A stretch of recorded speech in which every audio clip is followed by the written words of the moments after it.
Retro Hangover, supported via Patreon by listeners like you. We'd especially like to thank patrons Lyle McCarnes, Ashton Ruby, Randall Quiggle, Tony G, Studstill Smash the Milkman, Raging Demon, Katie Quigg, JC, Megan Caruso, Mast Keaton, Andrew LaGuori, Ozzy Garcia, The Retro Vixen, Adam from The Good, the Bad, the Backlog, Lunchbox, aka The Disgruntled Gamer, Diskai Mara, Jenny E, Rick Firestone, Parallax Puddles, Soha, Dave Jackson, Matt, aka Stormageddon, Retro Overdrive, Van Fernal, Keith Gasper, Eric Guess, Nomad from the Retro Wildlands podcast, Ash Event, Alan Bingham, Storm Beagle, Ryan Player 1, Mike the Ref from Backbreaker Gaming, B. Ross from Super Garbage Day, Darth Emick, Low5 Alex, and Alt. Your continued engagement and generous donations are deeply appreciated.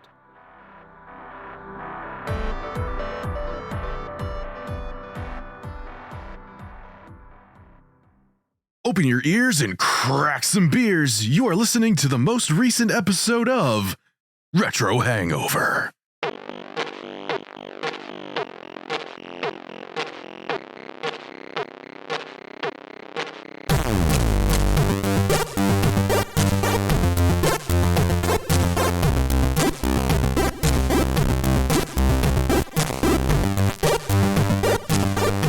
And hello, retro and classic gamers. Welcome to the podcast where we eternally edge, earnestly eating edamame eagerly. This is Retro Hangover.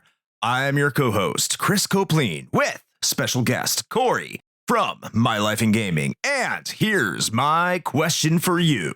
And as always, your host, Shane. Blue Trick Dragon!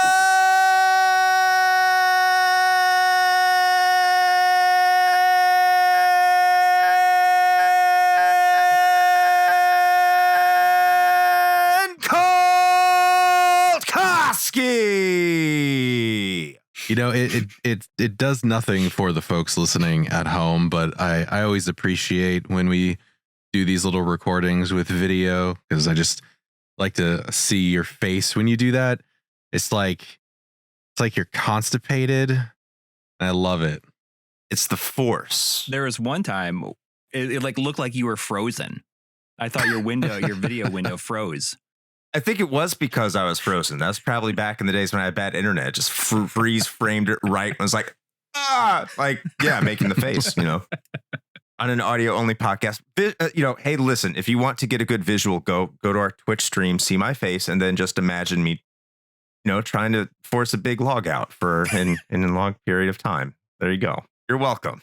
Well, then we always start these episodes off strong. It's great. We do. We have to. We can't disappoint the listener. By the way, welcome back to the show, Coury. I know you have been over there on our Patreon right now with the King of Games 96. You've been on the King of Games 92. But on the main show here, the last time you were here was for Lunar the Silver Star. So I think, hey, you were on the first episode of the year last year with Lunar the Silver Star. And this year you're back for Lunar Eternal Blue. We also had you for Dragon Wang, and I'll just let you say hi before I share an interesting story there. But welcome back. A lot of dragons in there. A lot of dragons. Thanks for having me back. I mean, we had such a good time talking about this last year, and I'm glad that that we made the plan to do this a year later, and then you followed up on it, and it's happening. Absolutely. I do have to say I'm kind of intrigued. I normally don't talk about episode downloads on this show. Mm-hmm. I'm intrigued to see how this does, because you have the unique honor of being on probably our worst performing mainline episode and our best performing mainline episode. There you go. The best performing as in terms of its after release, of course, not like long term, because there's a weird story about another one. I don't want to get into that now. But Lunar the Silver Star was probably our best performing episode in our entire back catalog. And Dragon Wang by far is the worst. By far. By far. That is like, for some, I mean, to be fair, I feel like our top 5 Dick Dragon intros one is like going to be right up there too. But yeah, it's fighting for it. I'd have to go and compare, but Dragon Wang, that's kind of like the Mendoza line for how I determine whether or not an episode is being successful. And, so I'm interested to see how this one does, but I do know that Lunar fans are fanatical. So I'm looking forward to that. I think it's going to be strictly like precisely in the middle. It's going to be the most average performing. Yeah, the new Mendoza line, the true Mendoza line. But in any case, we are here to talk about, as you could infer, probably because you saw the title before you clicked on this episode, Lunar Eternal Blue for the Sega CD. I'm sure there's going to be some bleed over with Lunar to Eternal Blue Complete for the PS1, which honestly I don't plan much on talking about, but we'll get into the why later. But before we get into that, we like to talk about what we have been playing lately. And as is tradition, we like to start with our guest. So, Coury, what have you been playing lately? I found myself falling into a pit of Hades. I've been playing a lot of Hades. I always thought that I didn't like roguelite likes. And then last year, I really got sucked in by Returnal. And a lot of people said, oh, you should check out Hades. So I booted that up. And, I always thought I hated this genre. And now I can't. Every time I play one, I'm like, oh, this is just amazing. Someone said it during one of our live streams recently, and I think that it rings true, is that these rogue likes or roguelites are like a modern version of the arcade game, where they're meant to be played in these like ever-changing small sequence of events. But it's always slightly changing, but you just get better and better and better, and it's meant to be played repeatedly. It's a great game. It's a great game. Great voice acting, especially. I remember when that game came out, it was on the tip of everyone's lips. Like, so many people were talking about it. It was just an amazingly hot game. Did that win Game of the Year? I don't know. It's not like the Game Awards have any real true bearing on anything. Right. But I mean, for what it's worth, no, I think it lost to The Last of Us, or was that Animal Crossing? I'm not sure. I get them all mixed up, but it was a big game, big game. Yeah. I got to say, too, because you were talking about Returnal, and go check out My Life in Gaming's end of the year episode that they did for wrapping up 2023 and previewing 2024. If you want to know what Coury's further talking about, it's a fantastic episode. He talks about Returnal and so many other games and their experiences throughout the year. And it was a really good one, just like they normally do, just their standard, just really high quality. So once again, go check that out. Those videos always end up doing pretty well, and a lot of people enjoy them because we never know what's going to be next. And a lot of times, we work on it leading up to the end of the year, but the week between Christmas and New Year's is always like big crunch time and very difficult to get it done. A lot of times it's like this year is right down to the wire because we always release it on New Year's Eve. And it's like the only deadline we haven't messed up yet. And we've been really good at keeping to that every year, but it was real close this year. But what we're doing something a little bit different for 2024 is that we are recording and editing month by month, and we're going to break the episode up by month, so we can kind of just like talk about whatever is like fresh in our mind each month, and then we're gonna edit the episode with those segments all together, and it's all like split up by month. And I think it'll be kind of cool. Something different. Also, it helps us avoid that crunch. But on the flip side, a lot of times we don't talk very long about certain games because we know that we don't have enough time to edit that. But now we can just do what we want to do. And it might result in a 4-hour episode. I don't know. I'm kind of terrified, but 4 hours made over the course of a year doesn't sound so bad, I guess. In between two people. Oh yeah, that's a ton of work. That is a ton of work, 100%, especially with video editing and the quality you guys do it. Absolutely. Well, thank you. I hope that we stick to our plan. Looking forward to it. Thanks. Shane, how about yourself? What have you been playing lately? Well, certainly not Hades, although that's been on my backlog since it came out, basically. So maybe someday. Actually, at this point, I think what I'm banking on is that my backlog is going to sit long enough that the games will eventually qualify for the show. I think that's the only way I'm going to get around to playing them. But No, you may have heard of this little game. It's called Lunar Eternal Blue. Yeah, for the Sega compact disc system. So I've been dabbling, one might say, with that recently. I hope to hear your thoughts on it someday. I might get around to it. Who knows? Maybe we'll put it out in the Patreon feed if people want to hear about it. I don't know. Yeah, if they're lucky. Yeah. That's it. I got nothing else. That's my life. What about you? What you got going on? Well, I was probably going to say the same thing as you, Shane, that I'd only been playing the game of the day just because I've just been so bogged down with life stuff, as I imagine all of us have been. But today, as the recording of this, I found some time because at work we had to go to a gun range and get people qualified in weapons. So I thought I'm going to be sitting around there all day because I just have to observe and just be there as like a safety precaution.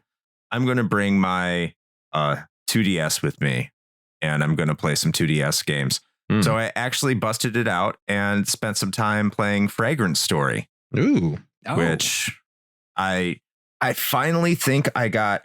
Like, I've always liked it, but now I think I really understand what that game was trying to accomplish and its goals and what it's trying to be. And I'm having a lot more fun with it than I did initially.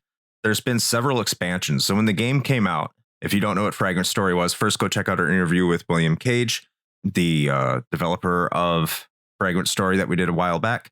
It's one of the last physical 3DS games ever created. I think it was released right before Andro Dunos 2. And Limited Run has teased that they're going to be doing another 3DS physical release, but they haven't said what that is yet. And who knows, right? Because they also said Dracula X was coming out for the Turbo CD 2 years ago. So we'll see. But I've been playing when that first came out. I think it had one story mode scenario, which of course was voiced by the characters that voiced Balthier and Fran, and had music by the composer of Final Fantasy 12. So very Final Fantasy Tactics-esque. But since then, there have been 5 more story mode scenarios added, in addition to a ton more challenges. So I've gotten to, I think, the 4th story mode now, and you can see like each story mode improves on the previous one in terms of its challenge and the way it builds. And it's very unique because you don't level up your characters as you would traditionally think you would in a story mode. Every single time you go to a new chapter, everything resets. And the way that you level up your characters is that you collect points in each scenario and you use these tickets that you get and you put them towards the characters in this like kind of permanent setting. So you go into it with these upgrades because getting levels in and of itself is fairly easy. And that's actually a strategic aspect in how you approach how you're going to attack the enemies in a level set.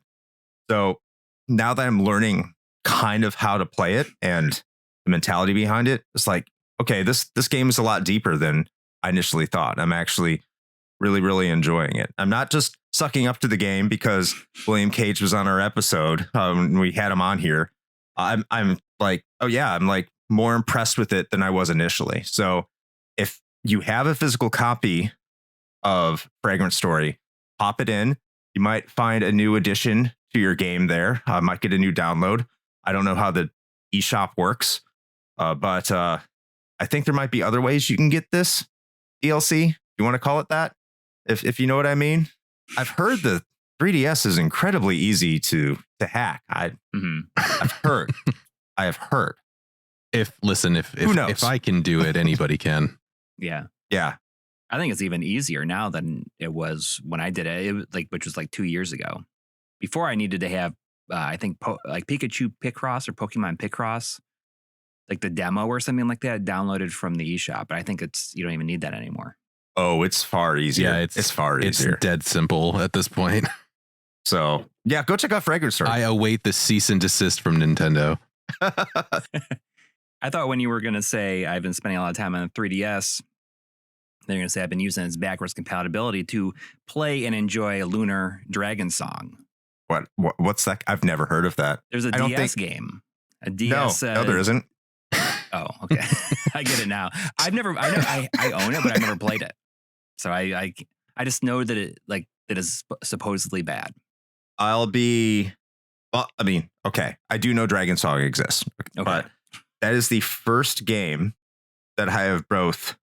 I almost say it's the first game I've pre-ordered. I've pre-ordered tons of games. I did pre-order it, but I think it's the first game I've actually traded in. Really? Ever. Were you like steaming mad over it? Just yes. All right. I hated it. Any game that causes you to lose hit points because you commit the crime of running on the overworld map is not what I want to play. Yeah. And yeah, it sits on a crown of lies. It sits on a throne of lies. Yes. So I will go back to pretending it does not exist.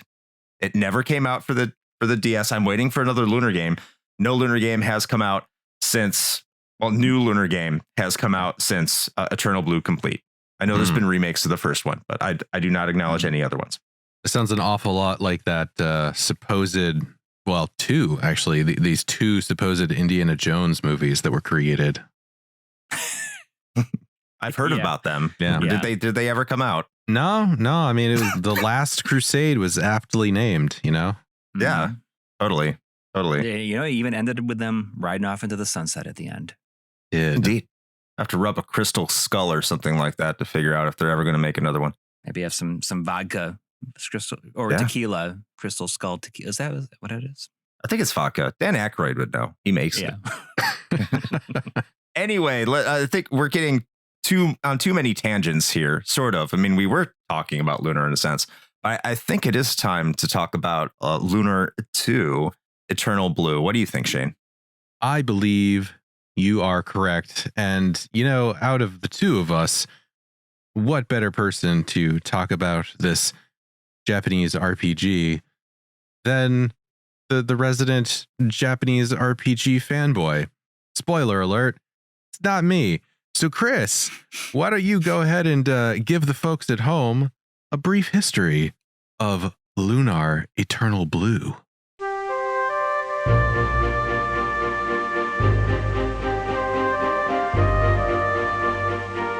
We've probably said something similar to what I'm about to say here before, but when you're one of the best-selling games of a console, with that game also being a critical success, you're likely to create a sequel. As we discussed last year, Lunar, the Silver Star, was the second best-selling game for the Sega CD. Was the Sega CD mega popular? No, not really. But the success of Lunar meant a few more things than just being a decent-selling, good game. First off, it was a success for perhaps the most popular genre in Japan, the RPG. Second, it was extremely successful for Game Arts' first foray into that genre. Clearly, they saw an opportunity to seize on that momentum on hardware they understood well, or another opportunity. Development would start very shortly after completion of Lunar the Silver Star. Game Arts would, of course, tap Studio Alex to lead development, with Yoichi Miyagi returning as the game's general director, as well as most of the talent that had created the previous game. This included the return of writer Kei Shigema, who said the idea of the game stemmed from the story of Sun Wukong being unable to escape from the palm of Buddha, resulting in the game's creation of an oppressive god.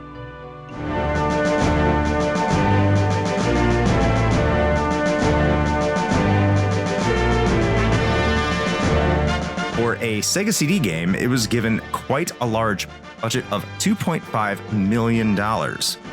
Game Arts would also take almost 3 years to develop it, taking it well beyond the last days of the Sega CD's relevance in the gaming market. The game would be released in Japan on December 22nd, 1994 for 9,900 yen, or approximately $100 US. And despite the high price, it would become the second highest selling game in Japan for the Sega CD, only behind its predecessor. Working Designs, led by Victor Ireland, would obviously be taking the helm for the North American localization, seeing as Silver Star did an amazing job of putting Working Designs on the map. This, of course, meant that it would come with their trademark practices that today are either loved or loathed. This included a slew of contemporary pop culture references in the text, editing out nudity and pentagrams, increasing prices at shops, and making enemies have more hit points, higher defense, and do more damage. Most infamously, though, for Lunar Eternal Blue, Working Designs would penalize the player for saving, making them pay a price of 15 magic points per the level of the game's main protagonist, which was the currency used to upgrade the party's magic in order to save your progress. These changes have led to altered versions of the game with much of the original content intact, as we have discussed in our Popful Mail episode with ROMs you can download on the internet today.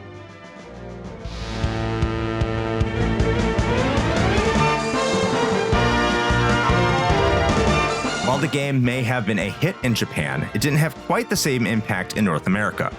With a release date of September 1995, it's easy to see why.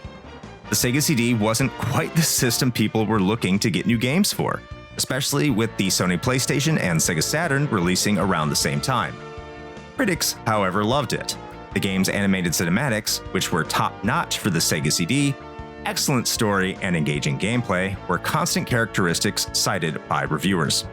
The appreciation for the game was so high that in 1997, Electronic Gaming Monthly named it their 40th best console game of all time.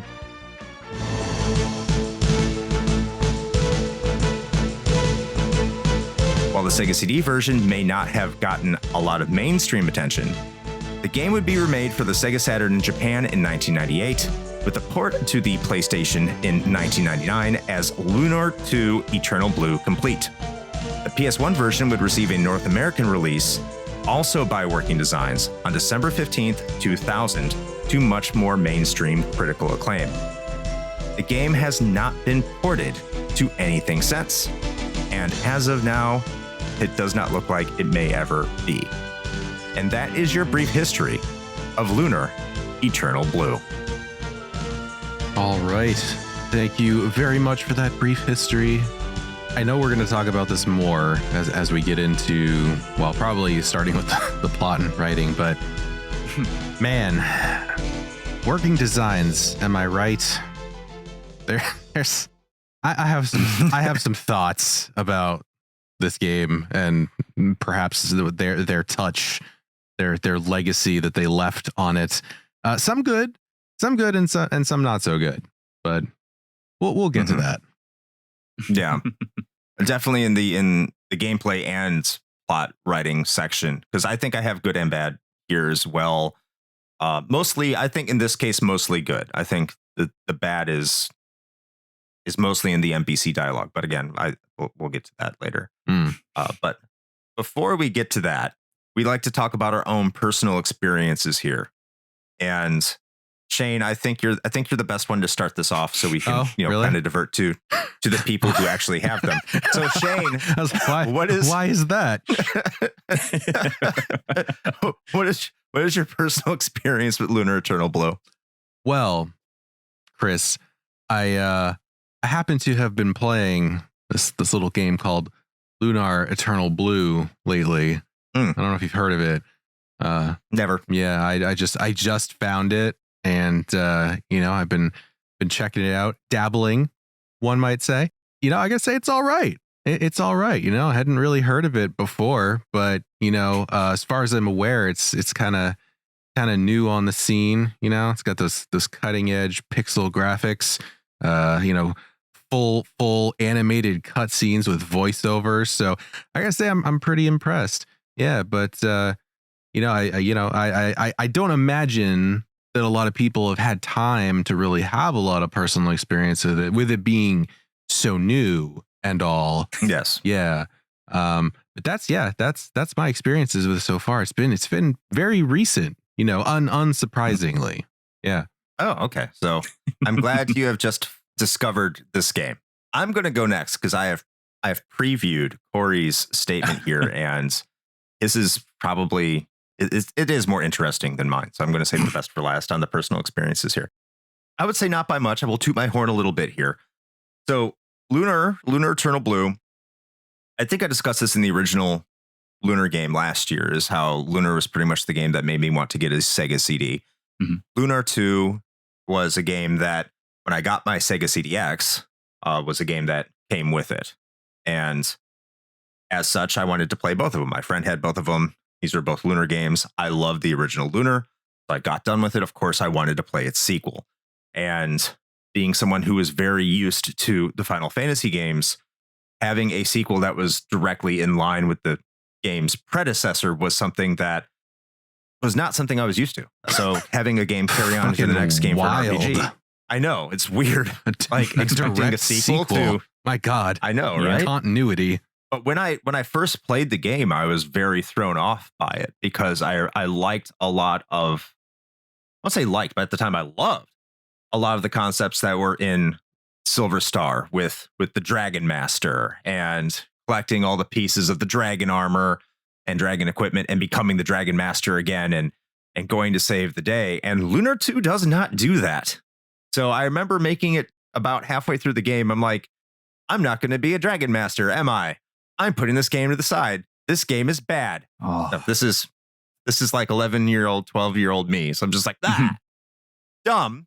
But that was my mentality. It was like, this is not everything the first Lunar game was. I'm putting it away. Years later, I don't know when it finally clicked. I'm like, I need to revisit this. There's something I think I missed. And I finally sat down about 7 years ago now and decided I was going to I had to emulate it, obviously, because the game is insanely expensive on the secondhand market. I don't have a physical copy. But I sat down like, I'm going to play this game. Like, start to finish, I'm going to give this game an honest shot and see what's genuinely special about it. And I did. And I was like, wow, I was totally 100% completely wrong. And this is even coming from someone when the remake came out on the PS1. I got the remake day one just because I wanted to support Lunar. I wanted to support Working Designs, even though I always stood by my opinion that the first one was better than the second one. We'll see that opinion has changed as we go through this episode. But I even said at that time, I thought that the Sega CD version was better than the PlayStation 1 version. Now, I have not returned the PlayStation 1 version since then.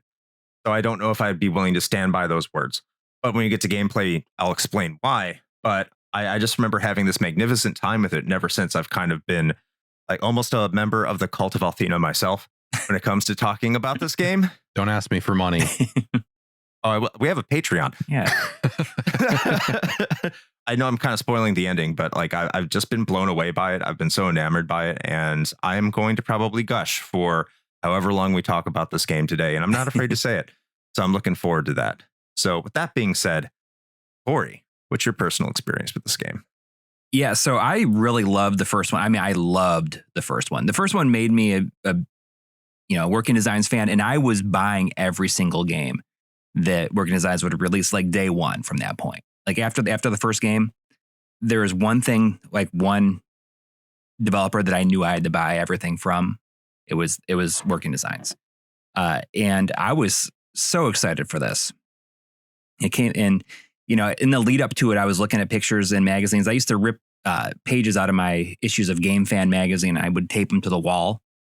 I wish I still had the issues where I ripped the pages out because I think it'd be really fun to see what else I ripped out. I was so excited about it because basically at that point, I would say that Lunar was my favorite game. It hit such a perfect time. I was in my early teens, and I may have just became a teenager. So I was probably 13, I guess, when it came out. And I was so excited. And, I was like, I love the fact that the original was like a love story kind of. And, suddenly I was like I enjoy that angle to it, And, I had this pre-ordered and I picked it up on day one. So excited. And I remember sitting in after I went and picked it up at Electronics Boutique, I had to go to my school for something. I'm pretty sure it was on a day that was not, it was not a school day. It was like, it may have been a Saturday. Because back then you didn't know when games would come out. And it would just, whenever it came into a store, it could be like on a Saturday even. Like the release date could be that day. And you just go and get it. And I remember sitting there. It might have been like during homecoming, especially if it was in September. I just remember sitting in my Plymouth Horizon They had spray painted like, from my from my dad's company that he gave to me, and I had a tape deck wedged in between the seats because there was no like way to get it into like the actual panel. And I remember being just so excited. I had to go there and I had to do something at the school for like hours. So I didn't get to play it until that night. Immediately, I was just taken back by how difficult it was. But we'll talk about that later on. I've only played through the Sega CD one time because of the difficulty, I think. And I've always held it as being kind of scary ever since then because it took me a long time to finish. Yeah, I mean, I played through the complete one time. And, you know, I enjoy how they're kind of crystallized in my memories. Pre-ordered it day one for the Sega CD. I think you're the only person I've heard say that. I was just really, really lucky in that, especially looking back on it, like knowing what kind of games I liked. You know, I would pre-order stuff like, you know, I've said it many places before, like I got Chrono Trigger on day one because I was just like, I knew that that's the kind of game I liked. And back then, like RPGs were so few and far between that you were like, if you had a system to get one on, you were anticipating it, you know, especially on the Sega CD. Yeah, I'm a little bit younger than you, so I figured that out a little bit later. I think once Final Fantasy 3 came out, Final Fantasy 3 or 6, you always have to qualify that, but that came out in 94. Right. And I think I got that early 95. And I remember getting it for my 10th birthday. So I didn't get a lot of these games day one. That's when I was really starting to figure that out. So when I'm hearing like people around just a little older than me were interested in these games, because that's not something that you saw. Like it was so niche. And as you say, like they were few and far between. So once you found that genre, especially before Final Fantasy 7 came out, and even after Final Fantasy 7 came out, once that hype waned a little bit, it became something that was kind of an identifier of that you were part of a community. Like, are you excited for Alundra? Yeah. Like all of a sudden, okay, that's my friend. Like, it's automatic. They're already part of your community. Yeah. And that really continued until like halfway through the PS1 generation, I think, because then there was just so many RPGs coming out that it was basically impossible to keep up. Yeah. And then I stopped, you know, I would pick and choose what I played. Absolutely. But it's kind of cool because I can kind of go back to that time now and say, oh, you know, I really enjoy how simple these are. You know, it's just kind of nice to play that kind of game. Absolutely. Speaking of simple, well, kind of. Let's get into the plot and writing here, which this isn't as complicated as a lot of modern RPGs are, but I'm just going to go over the basics here, and then I'll turn it over to Shane about what he thought of the plot from what he could experience and what he went over here.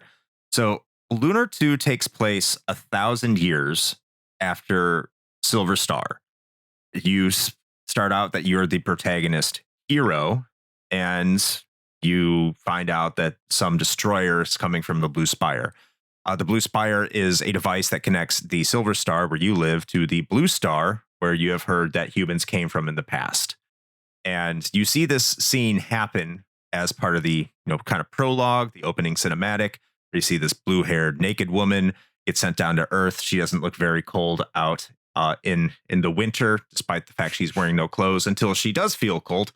But she is very naked, and then she wears a red gown, and she comes down and she meets Hero. And then all sorts of hijinks ensued because you meet people who want to capture and kill her in the name of the goddess Althena. So you're already like, okay, I thought the goddess Althena was good.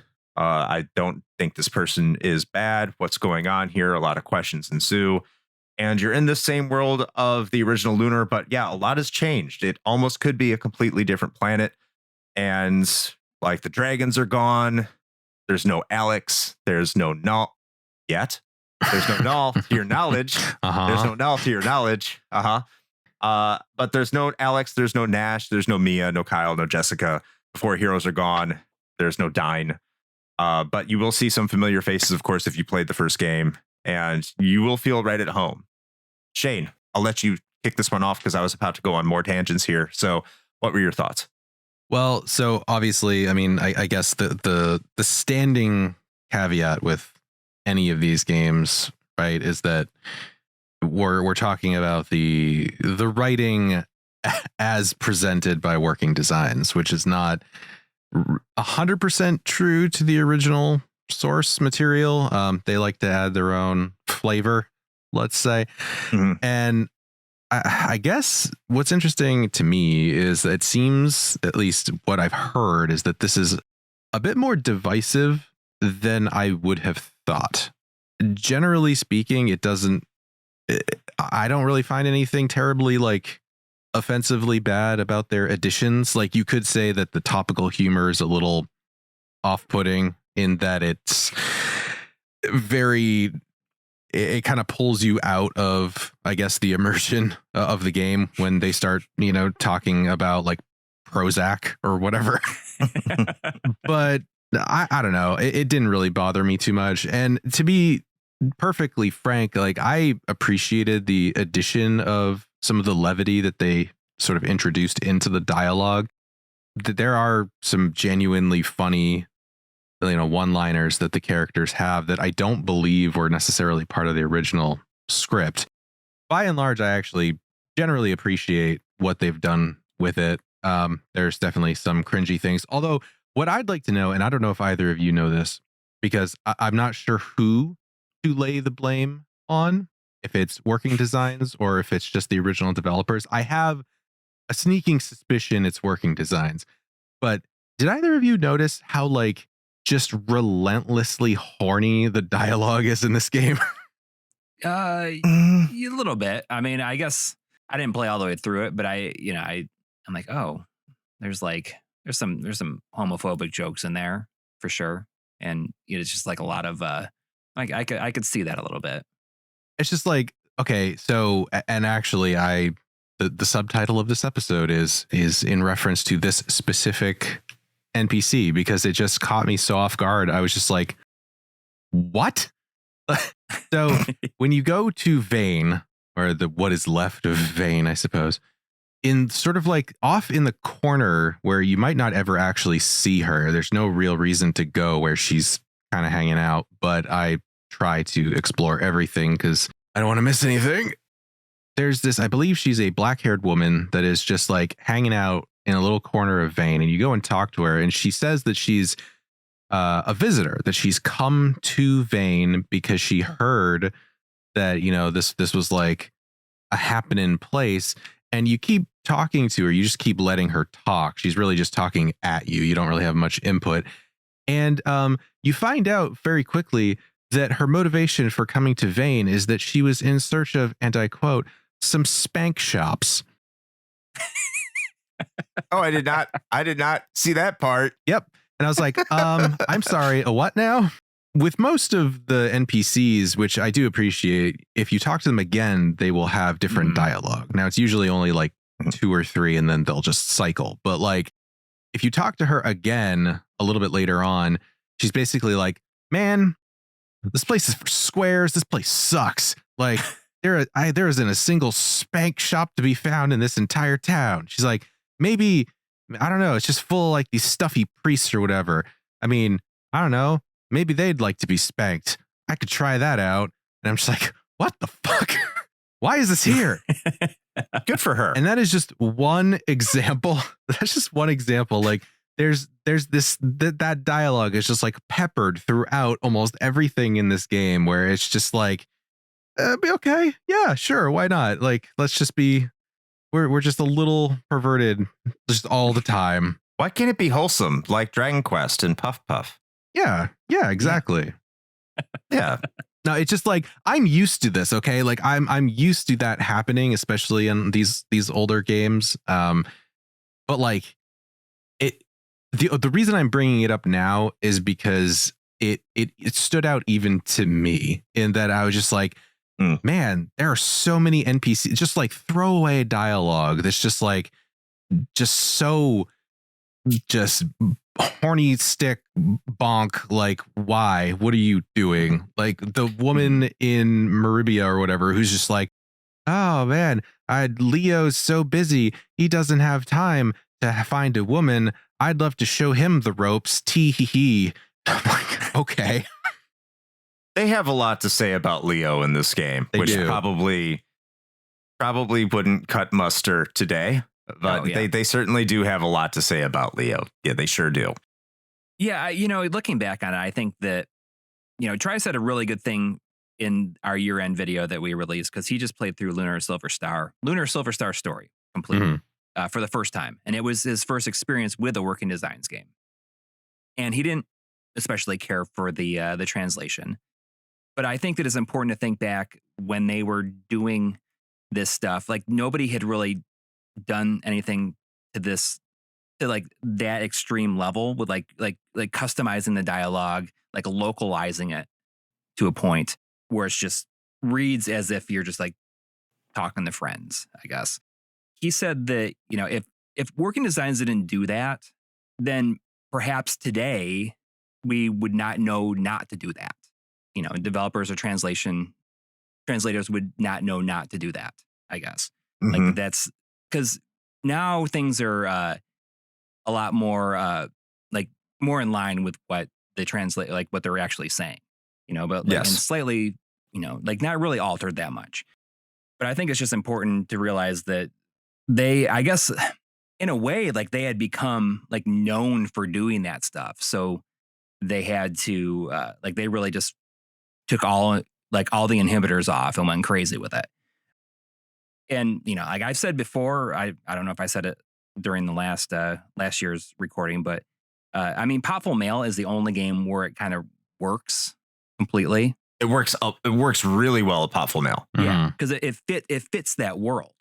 And here it's just kind of like, there's I don't know. It does feel embarrassing at times, but I think that they are very good. Is when it matters, they translate the stuff is translated in a way that is heartfelt. Like there's many points in this game where does it matter if we're spoiling things at this point? No. Go ahead, spoil. I wanted to say I even wanted to say I'm probably going to spoil the hell of this game. I don't mean to, but let's spoil it. Okay. I mean, there's parts where like Null, when he sees like the recording of Luna, and he just gets really sad, and it's kind of sad to think back that he had to watch all of his friends, all those characters from the first game, like grow old and die, so that he could carry on this message for Lucia, who is eventually going to arrive. The way that he talks about it, he's like, I think back to I think back to them all the time, and now my promise to Luna is finally complete. It's just in moments like that where I think that's where their localization really shines, because it feels like genuine. I guess. Yeah, it feels authentic. Yeah. Yeah, no, and for the record, I don't want to say that, like, I want to be clear that I'm not saying that their translation and their let's go with creative liberties are inherently a bad thing. Like, I actually think that as off the wall as some of their throwaway dialogue is, like some random NPC talking about how if they were going to throw away a bunch of money, you might as well just call them Clinton. I'm like, wow, topical. Yeah. But, like, I think it gives it its own personality for better or worse. But I mean, I think it actually helps it stand out from a lot of other RPGs and things like that, where they take a much more sort of like straight-faced approach to things, being a little bit more self-serious. So I don't even necessarily mind it.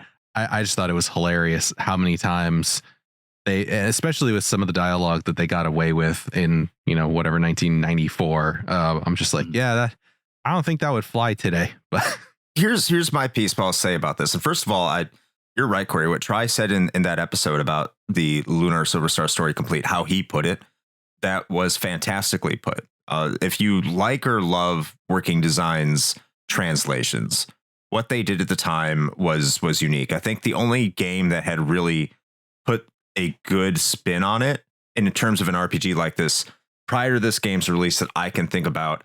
I won't say only game. There's a series of games, because Woolsey did a really good job with the translations for Final Fantasy VI, Chrono Trigger, and a couple other games. I think those are really well done. And Earthbound was fantastically done. So there were examples of games that were being very well localized for an American audience. Right. Is that Working Designs took it that extra step. Where I will defend Working Designs is that in the actual main plot, the main story of this game, and I will say this about Lunar, and I'll say this, the original Lunar, and I'll say this pretty much about any of their games. It's fine. Like the intentional's all there. They just try to add a little bit of humor, Americanize it to a certain extent, maybe add a little bit more context, not make it as dry. I'm 100% fine with that. I think when they add that to the main story, and the only reason I say this is because I looked at what the original have said on like the cutting room floor and stuff like that. And I don't have all the dialogue, but the changes they made, it's like, oh yeah, that makes sense. I understand why they made that change. But like what Shane was saying, when I'm talking to an NPC and the NPC is talking about the Cult of Althena, it's like, if I wanted to throw my cash at bums, you could call me Clinton. It's like, yeah. I don't think that they were thinking about how it was going to age, though. You know, of course you're not. I think of course you're not. They're thinking people have told us we get the biggest reaction from people who like this stuff, so we're going to keep on giving that to them. Sure. And it's like, you know, they're not thinking how it's going to be looked at in 20 years, I guess. Yeah. They're probably making it for their friends and buddies. They're making it for the people around them. They probably didn't think who's going to talk to this character anyway. Like these were probably all fun things they were doing for themselves. I'd love to talk to Victor Ireland one day and just pick his brain and see what he would think about this. But like references to Barney and all that stuff like that. But some of it's like a time capsule. Yeah. And it's like, oh yeah, okay. Like these are like little Easter eggs for me that I get a little kick out of. And yeah, is everything in here acceptable nowadays? Would it pass muster? Probably not. Not a lot of it, but at the same time, like this is the era I grew up in, so I understand the context that it's presented in, and it's not entirely bothersome to me because that was just, I guess, the style at the time. I'm not saying that they should go and remake this thing line by line. Put an onion on our belt. Yeah, I will say that the book titles in the library in Vane are just absolute fucking gold. I loved all of those. I had a great time coming up with this, I'm sure. I'm sure they did. Like, what can we call this? Like, again, it looks like this is what I love about it, because it looks like the localization team was having fun. Yeah. They were enjoying themselves localizing this game, and they were having pride in the opportunity to bring this game over the United States, a game that would have been left in Japan if it wasn't for them. Yeah. A game like Lunar that would have been left in Japan if it wasn't for them. So I'm glad that when I can tell that the people that are making a game, localizing a game, doing anything with the game are enjoying themselves while they do it, I enjoy myself while I'm enjoying the game. I'm enjoying myself while I'm playing the game. I can appreciate it because at the end of the day, we're all human. We're not all going to make the same decisions and what we determine is correct or not. So if you're having fun doing it, yeah, some people might have a problem with it. That's fine. But I get a kick out of it and I love it. Not everything I think is great, but I think like if you just want to play this game straight, you don't care about the working design isms from the NPCs, and that's where all the working design isms are in this game, you'll be fine because I guess we'll transition into the plot proper. The plot proper here is fantastic. Yeah. I think when I tell people what the plot of Lunar Eternal Blue is, I tell them it's the anime version of Final Fantasy X. Which a lot of people, they already think Final Fantasy X is anime enough. But no, this is more anime than Final Fantasy X, because essentially the plot of the game is you're trying to go find God so you can destroy the devil, which essentially is the same plot of Final Fantasy X. You're on a pilgrimage. It's just not as structured as Final Fantasy X is. And a lot of the same underlying themes that are in Final Fantasy X are present in Lunar Eternal Blue. You know, the questioning of the religious structure, what people are being told by the people that are controlling them, how they're controlling them, what they're, all this, how society is being managed. And a lot of those themes that a lot of people associate with RPGs today, like, oh, you go kill God. That's present in Lunar, but because, Zophar is for all intents and purposes, a god, but he's like the devil. He's the anti-god. But the difference is in Lunar Eternal Blue, God's already dead. Yeah, like, and has been for she a long died. time. Yeah. for 1,000, almost 1,000 years. God's dead. And so wrestling with that and bringing that all into context and what that means. And that even makes like the world even more complicated. And the current church or the cult, which I wish they wouldn't call it the cult because it's a little on the nose that you already know that they're bad. Like, come on, guys. But it already shows that this structure is corrupt, even down to the fact that the person who they're calling Althena, because they're saying Althena's alive, she looks like the Pope. So like, it's a little heavy handed and a little on the nose, but I don't think that video games, even RPGs, were really doing that sort of commentary, at least as well as what Lunar was doing at this time, with maybe the exception of Final Fantasy VI. Yeah, I'd agree with that. And, you know, there's so many things in there that are, if you played the last one, like, you know that that's not Althena when you meet her. You know you're right. You have additional information, and you know that it's not going the way that, like, you know, things that the characters don't know, I guess. A good way to put it. Mm-hmm. But yeah, it's a lot of stuff happens in this game. It goes a lot of places. Many characters go through giant changes, you know, like they go through like physical changes. Two characters go through, Lucia she changes clothes, becomes like a normal person, I guess. And then Jean goes from being a dancer to being like a martial artist. Like, just a lot of stuff happens with the different characters. I really appreciate that, because a lot of times you don't see those kind of changes, like that sweeping of a change, especially in games of that time. You know, sweeping changes of like how a character is and plays didn't happen very often in RPGs. Mm-hmm. Yeah, I think that level of character growth is fantastic. I mean, it really does help to get you invested in not only the characters, but just the story overall. And I feel like we would be remiss if we did not mention perhaps the most important character transition, and that is the awesome and magnificent Mystere.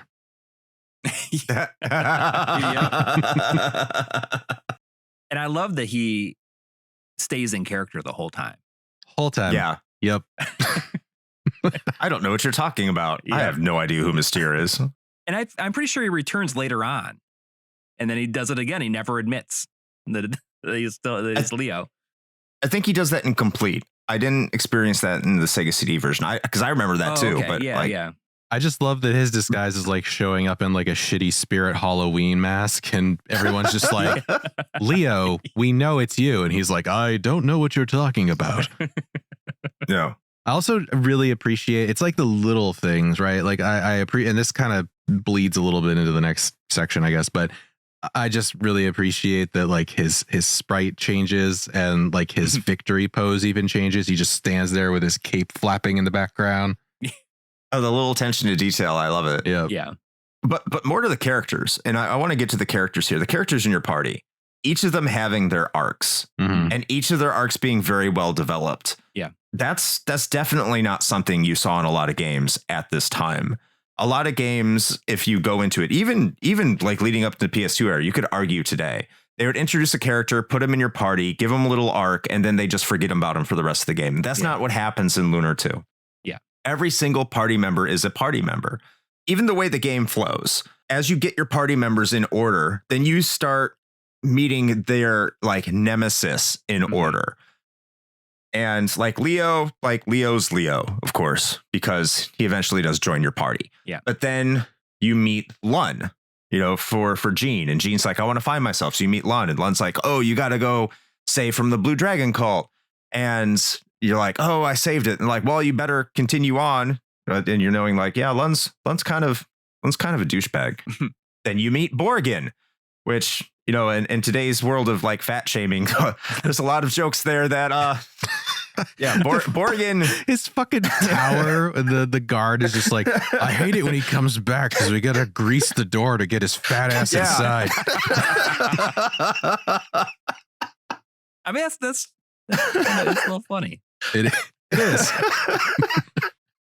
But I think like Borgin's like this, I don't know. It seems like they kind of made him feel misunderstood when you look into it. Like he doesn't seem like as bad as they make him out to be. It's just he's an asshole. He has good intentions, but he's just a massive dick. Yeah. In 2001, I went to E3, and that was before Lunar 2 Complete came out. At the Working Designs booth, they had somebody dress up like in a full Borgin costume. And I got my picture taken with them, and it says, don't forget that the camera adds 500 pounds, which is funny. But I would later talk to Greg Seward, who does the great channel Generation 16. He's part of the Player One podcast. Yeah. And he's like, oh, I was talking about that. And he's like, I was at that same E3, and I got my picture taken with him too. And I'm like, well, did it say the same thing? And he's like, no, mine says I touched his Rubenesque hands. Which I don't even know what it means, but it's very funny, and I don't forget about that. Like I can't forget about that. Oh wow, that's amazing. That's a direct reference to a line in the game. That's great. Oh, they talk about his Rubenesque hands. Yeah, they do. He calls them his. Yeah, he says that. He talks about his Rubenesque hands. That's great. Suddenly, it all makes sense. It all makes sense to me now. Well, it's rounded off as well. You have Ron Farr and his story with Maori, who is his former lover, now a member of the cult of Althena, who's had her mind corrupted. And just everything really comes together well. Even like Galleon gets a redemption arc. Oh, yeah. His appearance is like, oh, my God, he's going to kill us. But the way Galleon comes back around and starts to side with your characters, I don't think it's adequately well explained, to be honest with you. But if you like sit down and you try to think about it and piece together on your own, and I do think the game does allow for quite a bit of that, then you start to see, okay, I can understand why Galleon would do this. Yeah. It's one of those mentalities of, I did this to kind of take over the world and be its ruler because he loves the world. And Zophar just wants to destroy it. Right. And he's not about that. And doesn't make him a good guy. In a way, he's kind of training the party to like fight him, to fight Zophar. Yeah. When I played this, like I was excited about it being a direct sequel to the first game. But knowing what I know about RPGs at the time, that if they had a direct sequel and it was like, oh, it's 1,000 years later, like my point of reference for that is like the Phantasy Star games, which are all 1,000 years apart, barely had any references between them, at least until the fourth game, where it would maybe drop a little like reference here and there, but it was very, very few and far between. So I was expecting something similar here. But there is like a lot of stuff from the first game referenced here or given like new arcs, like, Galleon given this redemption arc, just like locations, getting to go to those places. I think it was a mistake to say it's been 1,000 years. They said like 200 years. It would make more sense. I think a lot more can happen in 1,000 years than I think in the Japanese version, it was like 800 or 600 or 500. It was less, I think, in the Japanese version. It may have been, yeah. But even just, revisiting places like Vane, that's like there and it's like kind of overgrown now. And it's just, it's cool. It's cool to go to these places and see in Maribia again. And it's like run by, an ancestor of Ramus. Like it's just, it's lots of little cool things like that. And then you get Null. I was not expecting, like him to be as big of a part in it. And it's just very cool. And he's kind of like a kid, but not a kid. It's cool. I also love how the game rips your heart out with the ending, like the initial ending. Oh, yeah. Like it's everyone's happy. We defeated Zophar. And then like, it's like this love story because it ultimately is a love story. And it's a coming of age story. I think I said this about the original Lunar as well. I just think it does it way better in terms of how it tells its story. Like Game Arts learned a ton in terms of how they did their storytelling in between the two games, like a lot. And then they get to the end and it's like, oh, we're going to spend some time at Grandpa Gwyn's house is the first place you start out. And we're just going to just settle down and maybe we'll explore a little bit and just have a good old life. And then Lucia's just like, bye. And she just leaves. Yeah. And just goes. And you as the player are like, that's not... Like, am I going to get a sequel? That's not how the game's supposed to end. This isn't a happy ending. This is horrible. Yeah. And then the game's like, hey, actually, we have about 5 to 6 hours more gameplay for you and to do an epilogue. because Zophar's already gone. So now you're on a different journey. I like how they separated it. Yes. That the main story's already over. This additional part of the game is for closure. This isn't the story. This is an for extended ending. Closure. Yes. Because you get to revisit all the places and see what everybody's up to now after a while afterwards. It's great. It's like the Lord of the Ring, the Return of the King. It has, an eternal ending for you. For the eternal blue star part. But the ending there for the epilogue is short, but it's so appropriate. Oh, it's one of my favorite endings of all time. I mean, I love that. It's brilliant. I would occasionally go back to it and just watch it because I had a save game like right there, like as you're talking to everybody before that. So you'd mentioned that you were annoyed as a kid that Hero does not become a Dragon Master. Do you feel like you're still annoyed by that? Because I think that it's like I really appreciate that. I appreciated it at the time too because they avoid going through it. It's like now we're gonna do all this stuff again. Like I think it's like the developers like we don't want to do that again.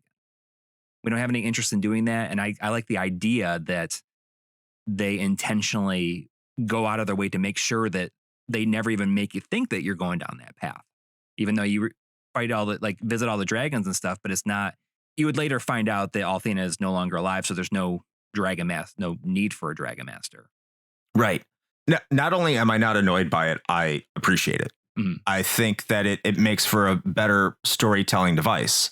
I think it is better storytelling. It's more mature storytelling because it is defying your expectations.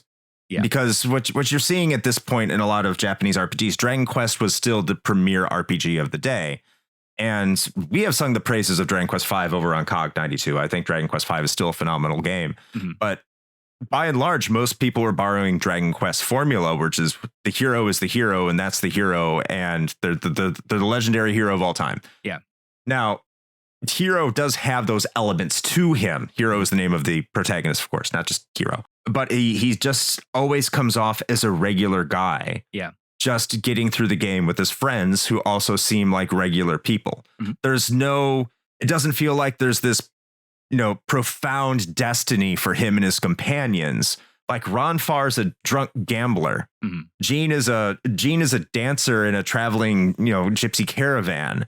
Lamina is a broken down, grifter.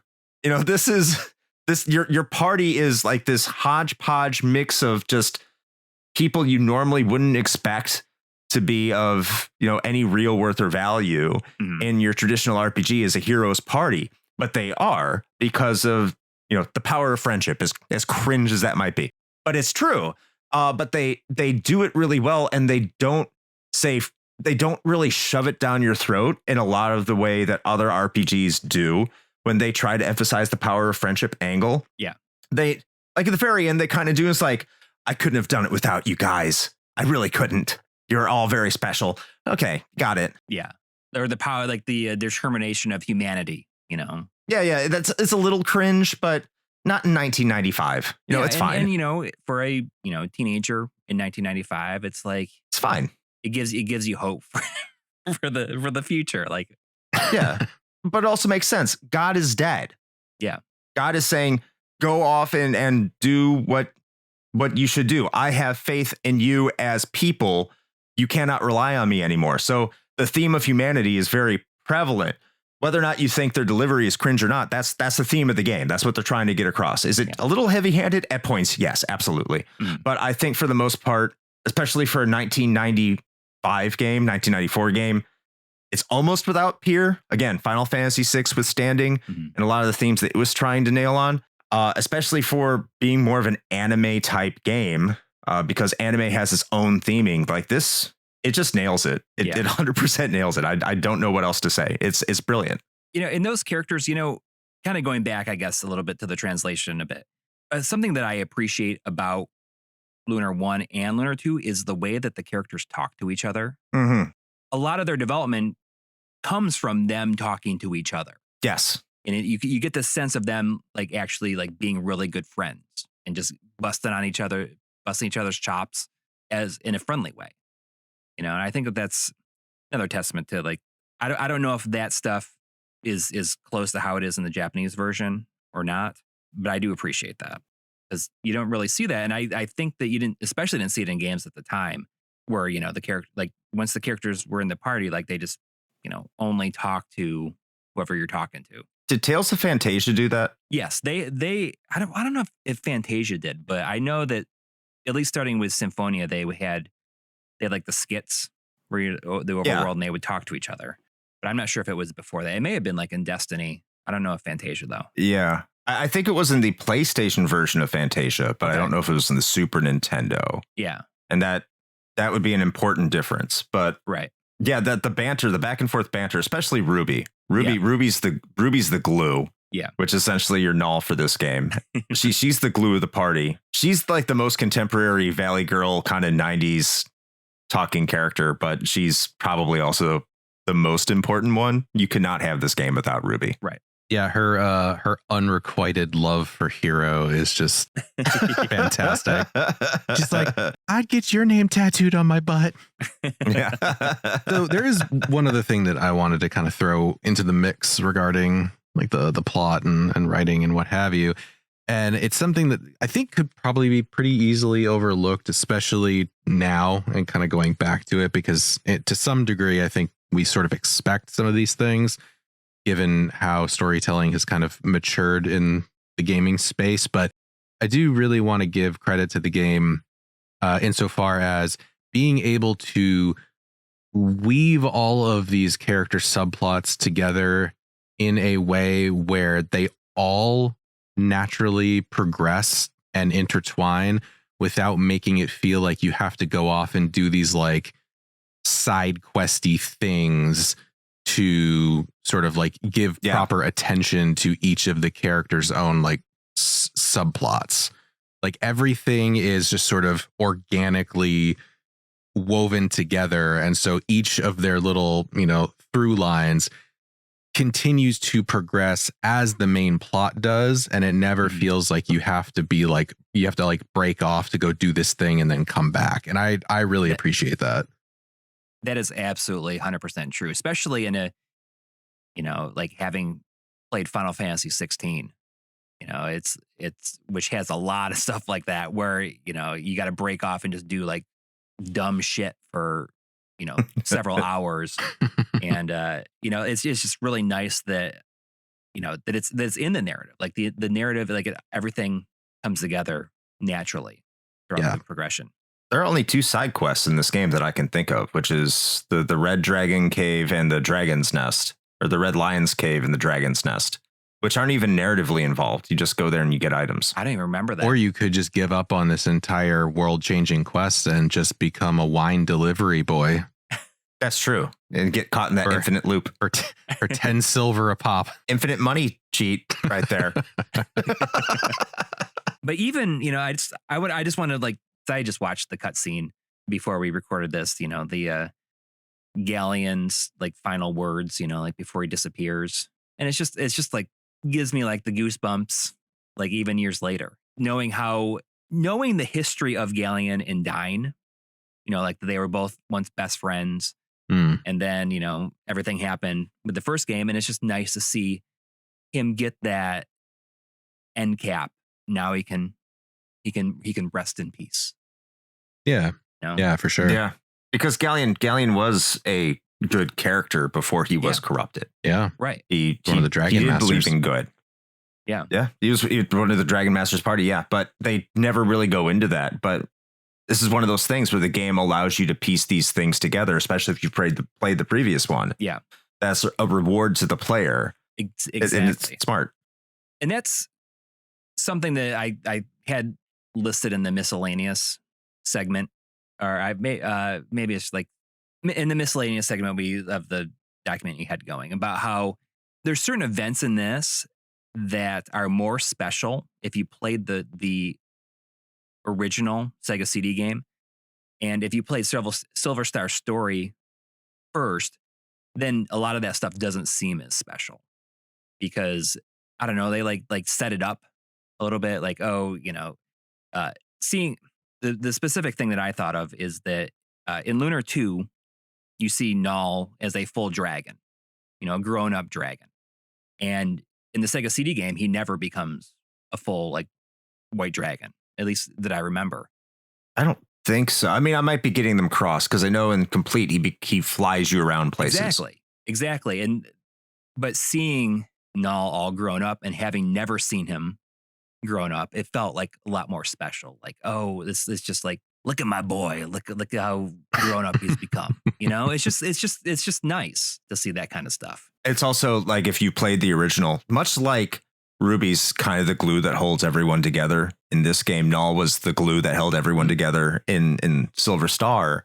So when you see him again and you see that white dragon come out at Tabin's Peak at that, like when you get there and then it turns into a person, you know it's Null, and you see the shape of the sword and Salthena's sword, you know he's carrying it. And yeah, it's like a lot of things he says, a lot of the mentions you said, like you said, when you meet Luna and he's just reminiscing, it's just, if you've played it before, all those things hit and they hit hard. Mm-hmm.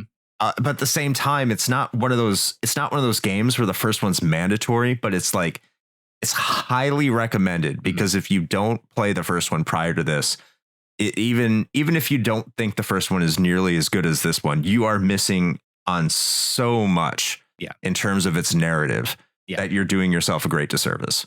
And it makes, if you played the original and you play this, it makes the first game a better game. By far, you could play the first game as like a prequel if you play this one first. Right. And it makes it an entire experience. Yeah. Which probably is why they never made a third one.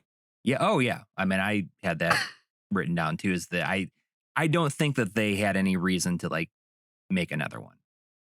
They ended everything perfectly. Like there's no reason to carry anything on. Mm-hmm. You know? Which is why Dragon Song never exists. Yeah. Yeah. Never came out. It's a shame. Maybe it could have been good. We'll never know. Yeah. I mean, I saw maybe something they were working on it, and then it got like the source code fell in like an oven and melted. Yeah, it's a shame. The code fell in an oven. Yeah, that old chestnut. I think I may have. The only thing I could think of. Somebody like spilled acid all over it, like a beaker full of acid. I think we've gushed over the story quite a bit. I think you can tell that we love it. There's a lot here, and if you haven't played it, I don't think we spoiled it too much. I think the experience that you can get out of this is still going to be genuine. The entire experience is in the way that the characters interact, the dialogue there, and we can't do that obviously. So definitely go check this out. If you enjoy the story, go take a look at the story, because it is one of the most mature plots that was presented to the player at the time in the 16-bit era. So highly, highly, highly recommended. If you couldn't already tell by the way you've been talking about it. I think at this point, it's time to get into the gameplay. Coury, I think you should start this one off because you said this game was extremely challenging for you. Dude, this game was so hard at the time. Ooh. It's a mixture between like whatever stat changes Working Designs did, the fact that you can't save as often as you might like to, at least early on. That first night that I got when I got this, and I spent the entire first evening, and like I barely made it to through the part going to the Blue Spire. Barely. And I was like, oh my God, like this is so much harder than the last one. To an almost unfun degree. Mm-hmm.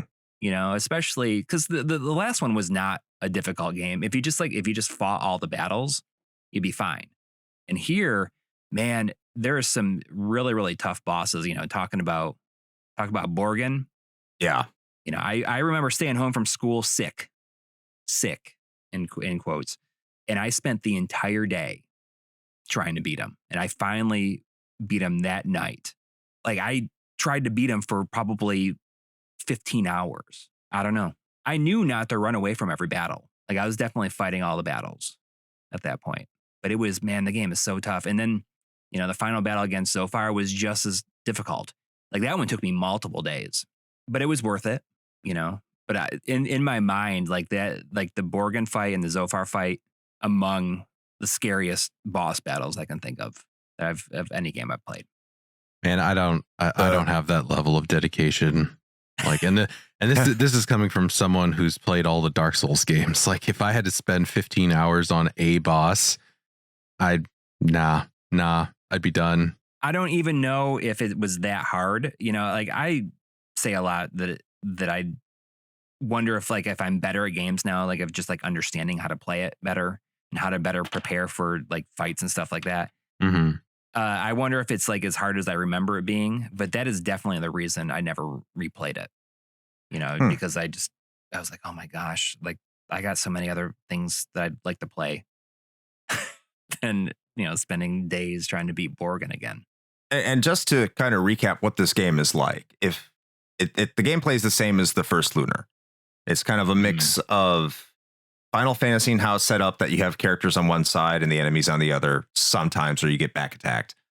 And then, but it's turn-based like Dragon Quest, but characters move towards the enemies like you would see in Xanadu or Ultima. Mm-hmm. So I know I just threw a lot of Xanadu and Ultima might be a little bit more obscure to the listener. Go check those out. But like they move across the screen and positioning is important and everything like that. I'll have to agree with you. In terms of the North American version, like those two boss fights are brutal, and the beginning of this game is brutal. Yeah. And because on one hand, it's trying to say, hey, here's this magic system, which I love, by the way. And this is one of the reasons I don't like to play the PS1 version, is because it has this magic experience system that you can level up the magic at your own will. I think Working Designs changed the MP cost to kind of just kind of rig it and screw you over just a little bit more. Yeah. You know, it's not Vi levels of screw you, but it's in the ballpark. And like it costs a lot to level up these magic systems, but at the same time, by the time you're level 10, it costs 150 magic points just to save the game. And the game, like when you're facing these sharks at the very beginning of the game, they're brutalizing you. Yeah. Like they are just wrecking your shit. And then you get into the tower with Grandpa Gwyn. I remember that first boss, and like, you know how there's scripted boss fights in RPGs where you're supposed to die, and there's this giant thing swinging this mace around. You thought it was... I was like, oh, I'm supposed to die here, right? Yeah. And like, no, you're supposed to beat this. Yeah. So there are instances in this game. Borgin is a very, very, very tough boss fight. I thought Zophar was at least manageable because there was you're in a final dungeon. You're getting the experience and magic points that you should be at that point in order to fight him. But Borgin is kind of like the difficulty curve just jumps, and there's a while where the game just puts you through this dry spell of magic experience points and experience points. It just doesn't give you anything, like comparatively to previous points in the game. The ebb and flow of how this game rewards you in terms of progression, even because I played the unworked and unworking designs version of this game, like taking away and adding stuff that they altered. Even in that version, like the ebb and flow of it is just very wonky. And that does deserve some criticism. There are times that you're in an area and enemies like early on will give you 750 magic experience points per battle. And then you get into the next area. Oh, and the experience points are like 500 experience points per battle. Like, oh, wow, like I'm going to be jumping. And then the very next area is like 200 and 300, and you're fighting tougher enemies. There's just no rhyme or reason to it. Or enemies like, they'll have like this Mega Man effect where you're going to have to be punished before you learn how to appropriately attack them or waste a turn. Like there's an enemy that it's later on. It might even be in Zophar's Tower, where if you attack them, they're an illusion. So you're not going to hit them. So you have to hit them with magic. But if you're trying to conserve magic, you're going to just naturally attack because Gene and Hero, their base attack is decent enough, but you realize, oh no, I have to use my magic attacks against this guy. And there might be 2 or 3 of them. And if you don't hit them and you don't have the proper items, they do a daze attack, which will cause your characters to attack your other characters. So it's a lot of trial and error. And there is a lot of formulas that you just get used to in terms of, oh, Hero's going to use Poe Sword because Poe Sword is 4 magic points and does a ton of damage. And Ronfar is just going to keep on casting his all-party litany because you don't know what the bosses are going to do, even though one thing that is awesome, bosses do very well signal what they're about to do. So you can prepare pretty easily. But then it comes down to what's the party turn order and what's everyone's agility and what are they going to do? It does become formulaic in a sense, It does become rather basic, and at some points it becomes a war of attrition. I think it balances out for the most part that it's manageable, even though there are certain places that if you're not properly prepared can be just total walls. I think that's a fair way to put it. See, that's really interesting that's your take on it, because I was actually coming into this with a very different thoughts about the gameplay mechanics.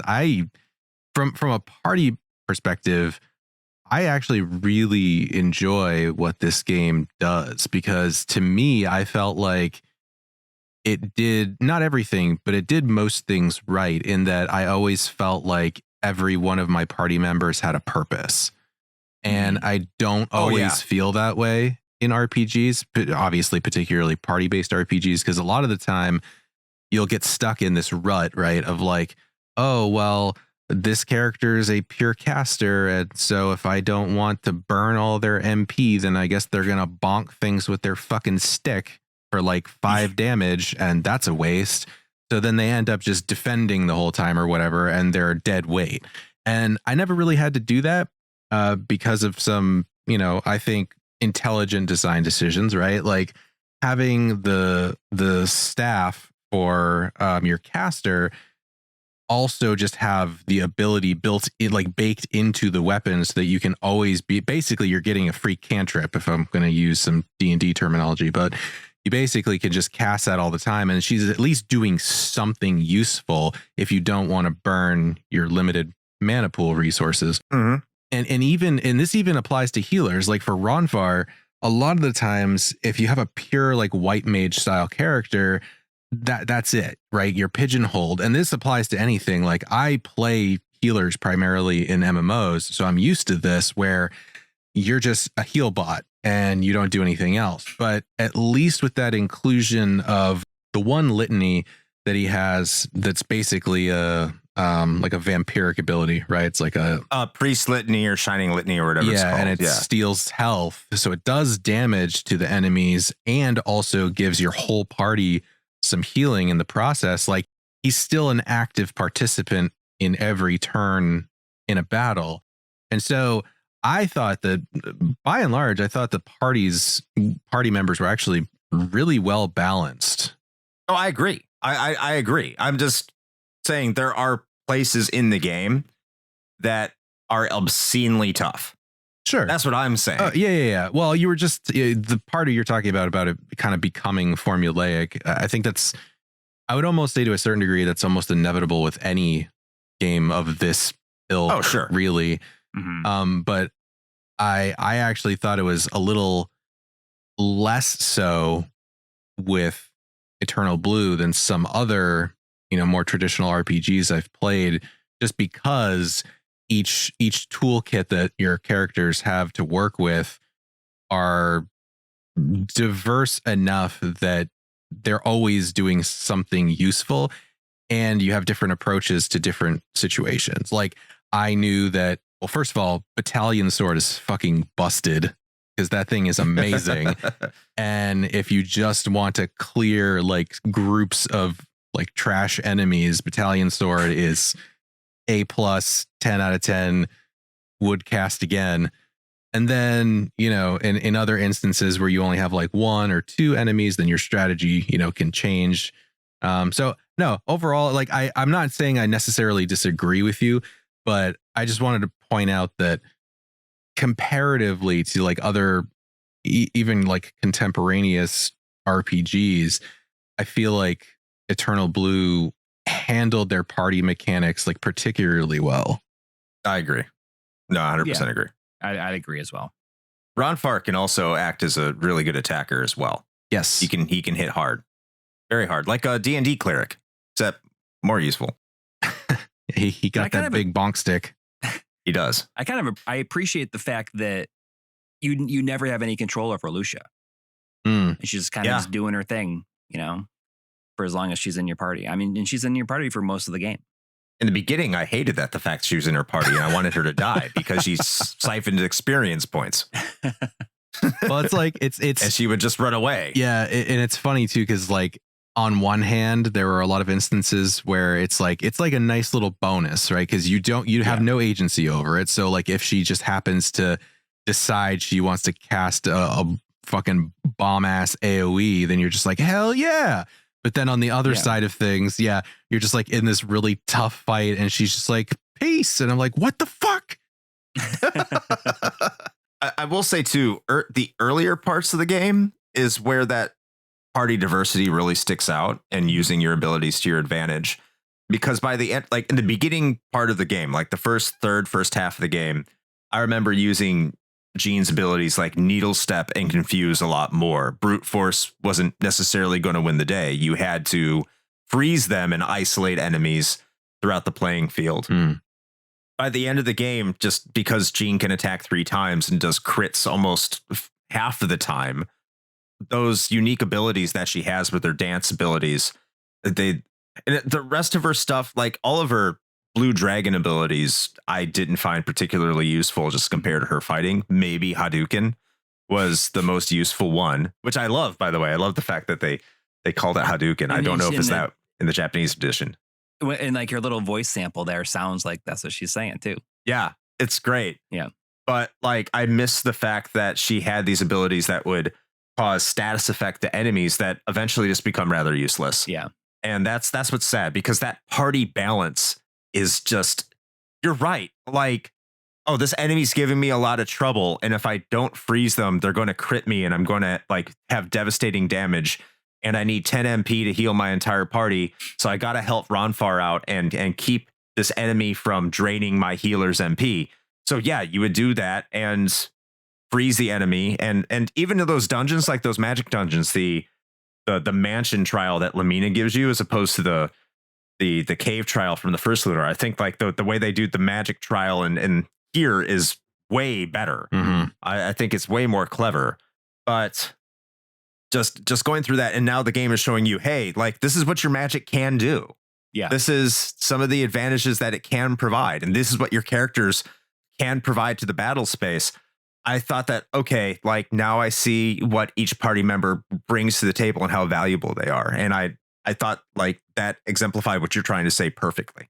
Yeah. And I will say on that point about the magic, that actually is one of the spots that I was actually really disappointed, if I'm being honest. And it's specifically with Hero and Leo, because their magic spells are kind of pointless. Yes. Like their abilities are fantastic, but their magic spells are trash. And if it wasn't for the fact that I just straight up asked you in Discord, I was just like, hey, so about this magic shit, because I knew like as soon as technically it's an unlimited resource, right? Like you could go and grind a bunch of MP from fights, but ain't nobody got time for that. So I was just like, all right, this is a pseudo limited resource. I know I've played enough of these that I know that there's a bad choice somewhere in here.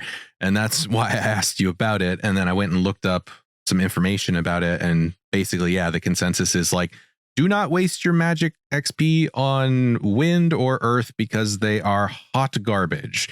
And it's kind of a bummer in that with everything else being equal, like that there's kind of these two outliers of just like, oh, don't waste your resources there because that's going to be a sink and you're going to really regret it. And it's odd, right? Because like a lot of other games, RPGs in particular, will have a lot of these pitfalls. And I always find it very frustrating where it's like you have no way of, effectively respecing your character or fixing your mistake. It's just like, well, that it is what it is now. And for a game that, like I've been saying, in my opinion, I feel like it's done a really stellar job of making everything in your character's kits feel useful given the proper situation.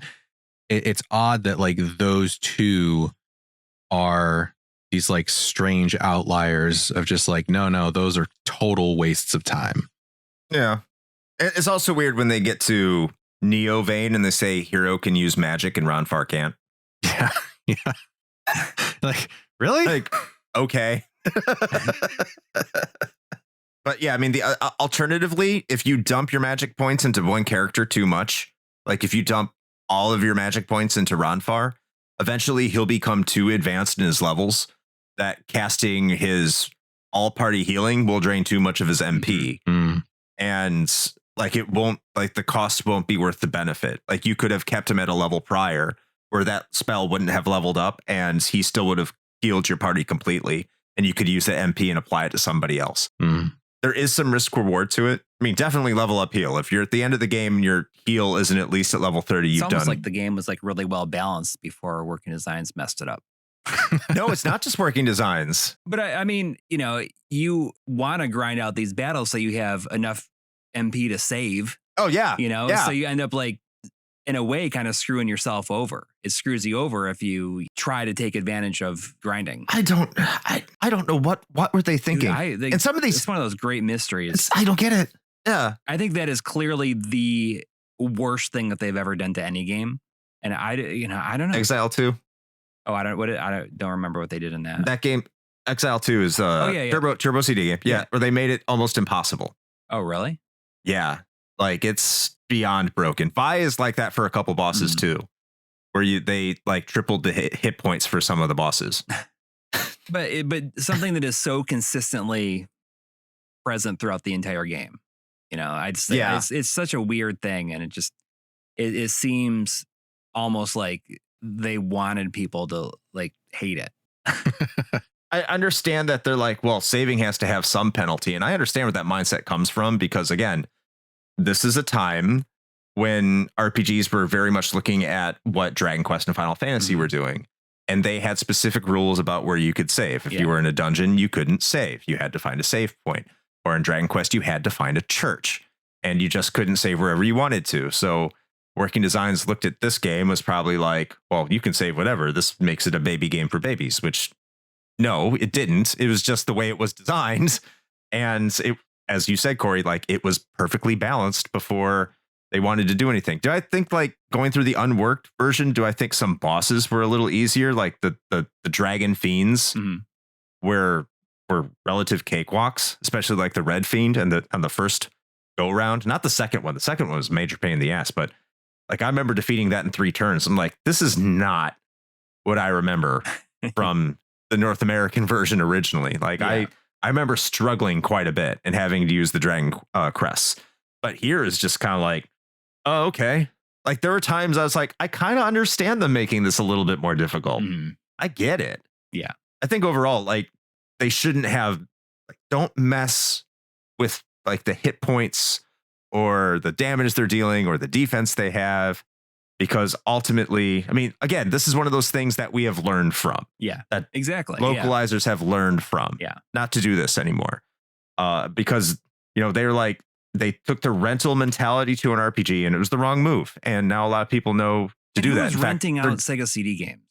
I mean, like, valid I guess question. Village Video in Falconer, New York rented them, but they didn't have this. No. I'm just saying, like that's where I rented. They had Make Your Video by Mark and the Funky Bunch. And Road Avenger, which is amazing, by the way. I need to put that on my list. Oh, Road Avenger is amazing. It's like the best intro song of all, like of any game ever, basically. It beats out Lunar 1? Yeah, like handily beats it out. Ooh, I'm interested. Okay. I mean, if you like rock. Oh, I love rock. Okay, well then.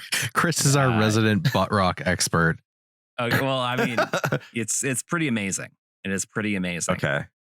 I'm gonna send you a link to it when we're done recording. Oh, nice.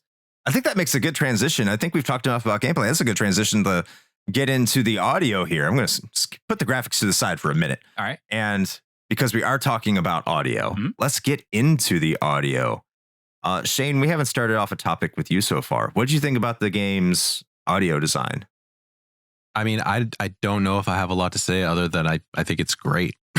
Like I thoroughly enjoy everything about it. I will say, and I feel like I remember getting some pushback on this commentary from, well, both of you last time when we talked about Silver Star.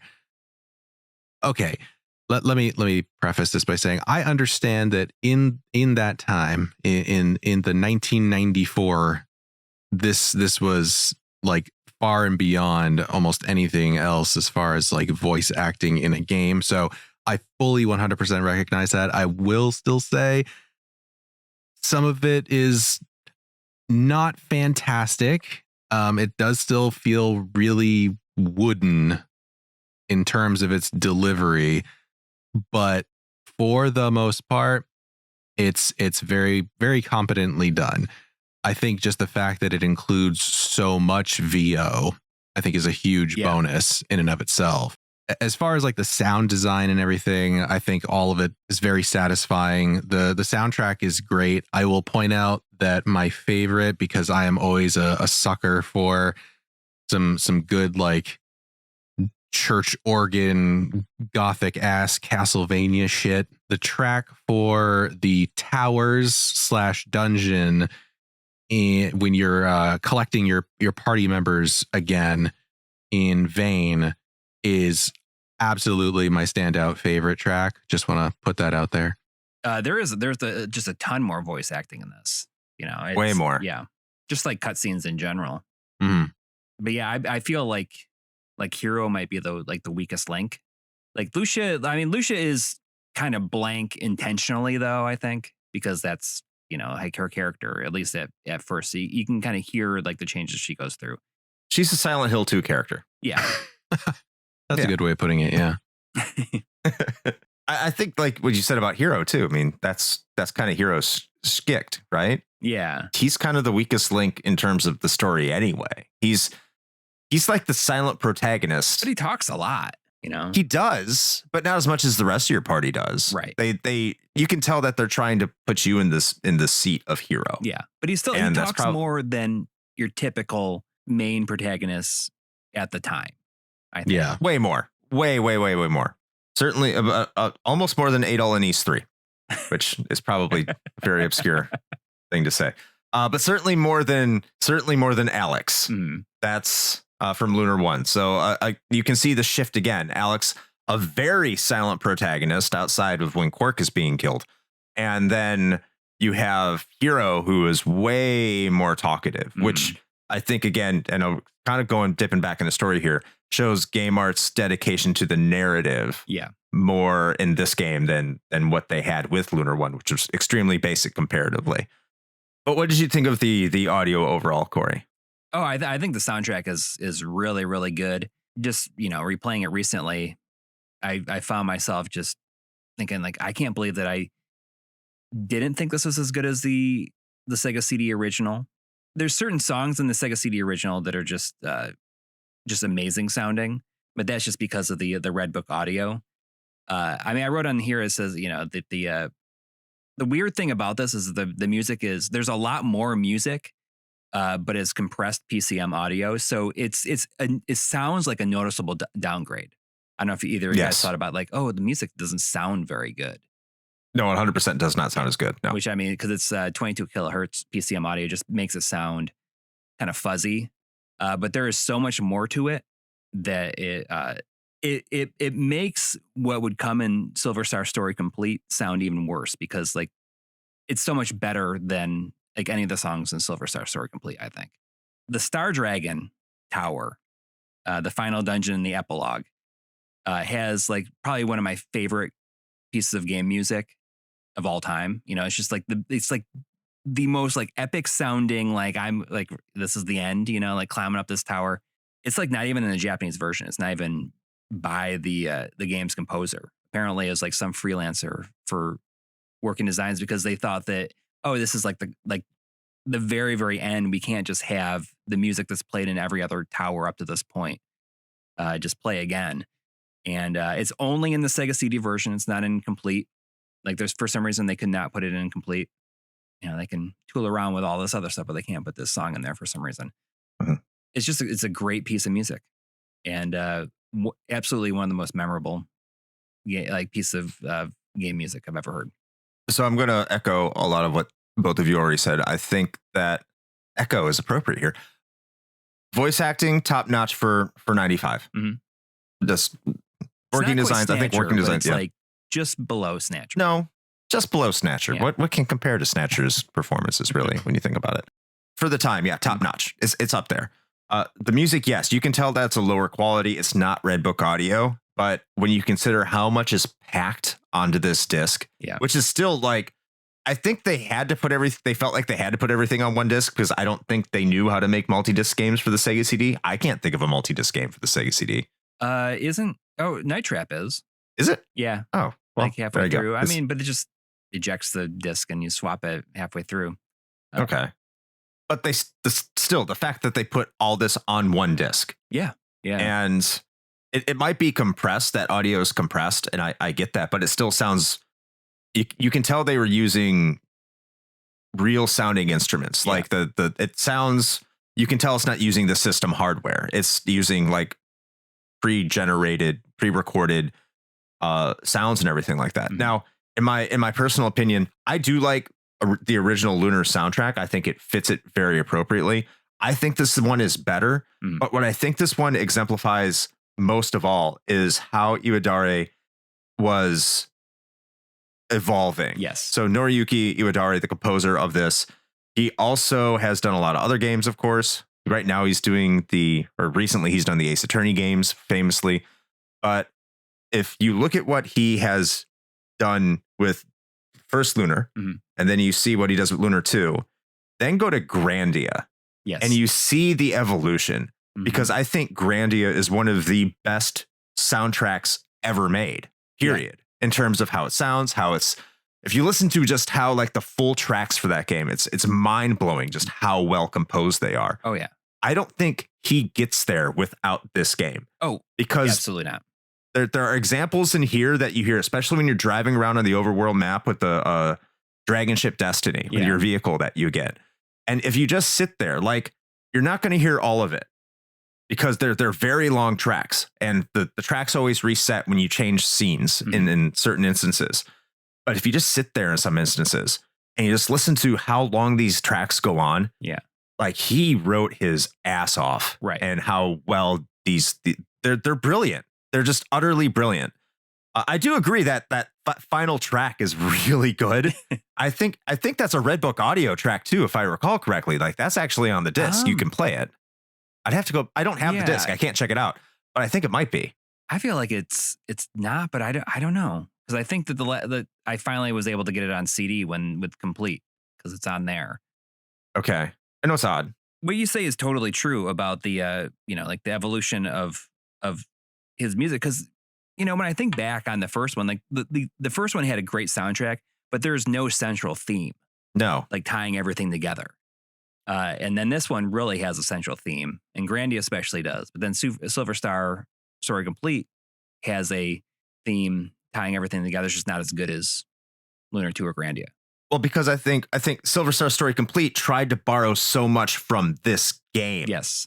In terms of its theming. And what Silver Star Story Complete didn't understand is that Silver Star Story was its own thing.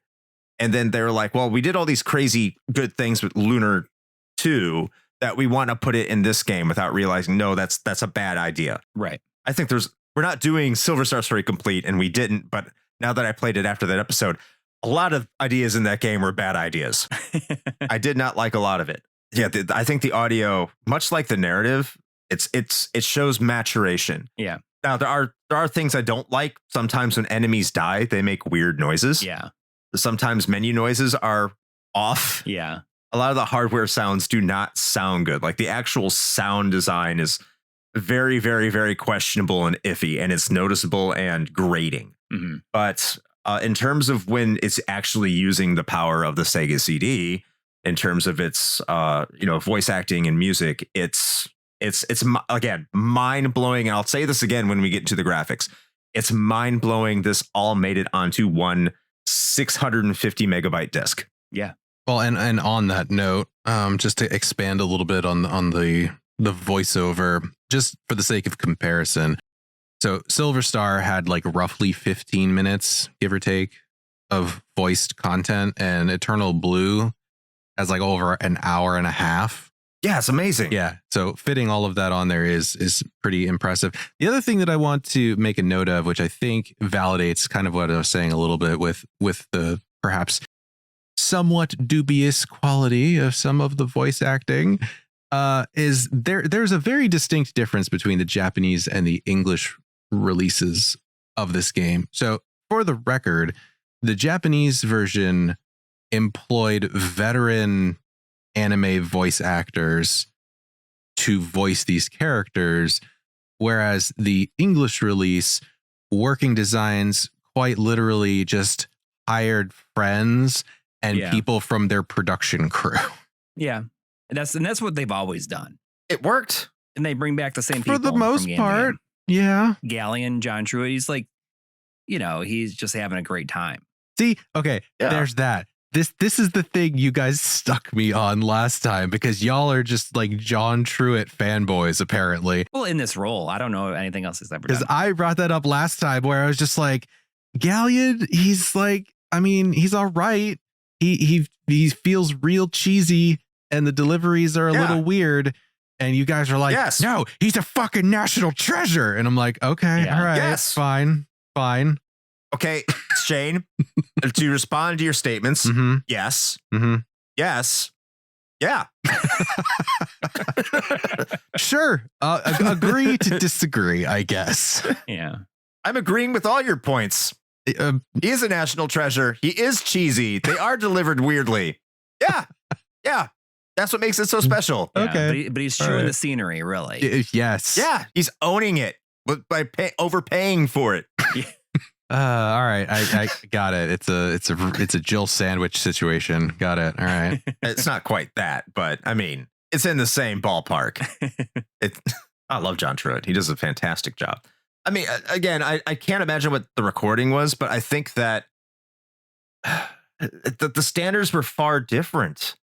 And even you could say, well, the Japanese version did the voice acting differently. Well, Japanese in 1995, like the difference between voice acting in the United States and Japan in general, let alone video games, was just like a cavernous gap. Yeah. That made the Grand Canyon blush. Yeah. Like your voice actors in Japan were celebrities in 1995. Yeah. You couldn't even name a voice actor in 1995. Who knew Mark Hamill was the voice acting the Joker in 1995? No one knew that. Well, probably some people did, but and in video games, and that's Batman. That's the Joker in Batman. Yeah. But it's like the most I can say is like, even if you don't like it, at least they tried to do a good job. Yeah. Like they cared about what they were doing. They took it seriously. So much that they put the outtakes at the end. Yeah. I have bad voice acting games for you, Shane. If you want to throw criticism, I just love how like vehemently both of you defend the voice acting in this game. It's amusing. I'm not even saying that it's like god awful. I'm not saying that at all. I'm just I am saying that it was good for the time, but it's one of those things that going back and listening to it now, you're just like, this delivery is a little stiff. Like they could have had a little bit more emotion here, and perhaps this could have sounded a little bit more natural. There are a lot of times where the delivery feels very much like I'm reading off of a script. Yeah. But again, that was at that time. So yeah, not saying it's terrible. I'm just pointing it out. I'm being semi-objective. Sure. You can, I will recommend to you Cosmic Fantasy 2. Another Working Designs joint. Yeah.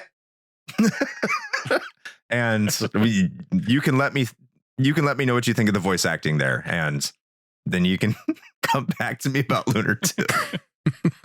a lot of these actors would like reprise their role and complete and do a better job, I think, too. Oh yeah. Yeah. I think so. With the exact same script in a lot of instances, at least voice acting wise. I heard that I heard complete for Lunar 2 was very, very, very faithful. Mm-hmm. Very faithful. Except for the magic experience points, bastards. So I think it's time that we move on to the visual presentation here, since we normally do that before the audio. So let's talk about how good this game looks. I'll kick this one off. I think I've said enough. I'm surprised how they fit this all on one disc. how? I get that they compress the screen a little bit, but like I understand standard JRPG graphics, but this is so much more. I'll start with the graphics basically. So much more colorful than Lunar 1, like extremely more colorful. This looks like it has the color palette of a Super Nintendo game. I don't know if it's because that's on the Sega CD. Sega Genesis, infamous for not having a color palette usually as colorful as a Super Nintendo is, just because it couldn't display as many colors on screen at the same time. I don't see that here. I think that it's it's beautiful. Backgrounds are very detailed in the battle map. The animations are well conceived. Enemies, especially like the fiend dragons, bosses, like elaborately designed, excellent sprite work. And back to my comments of how did they put this on one disc?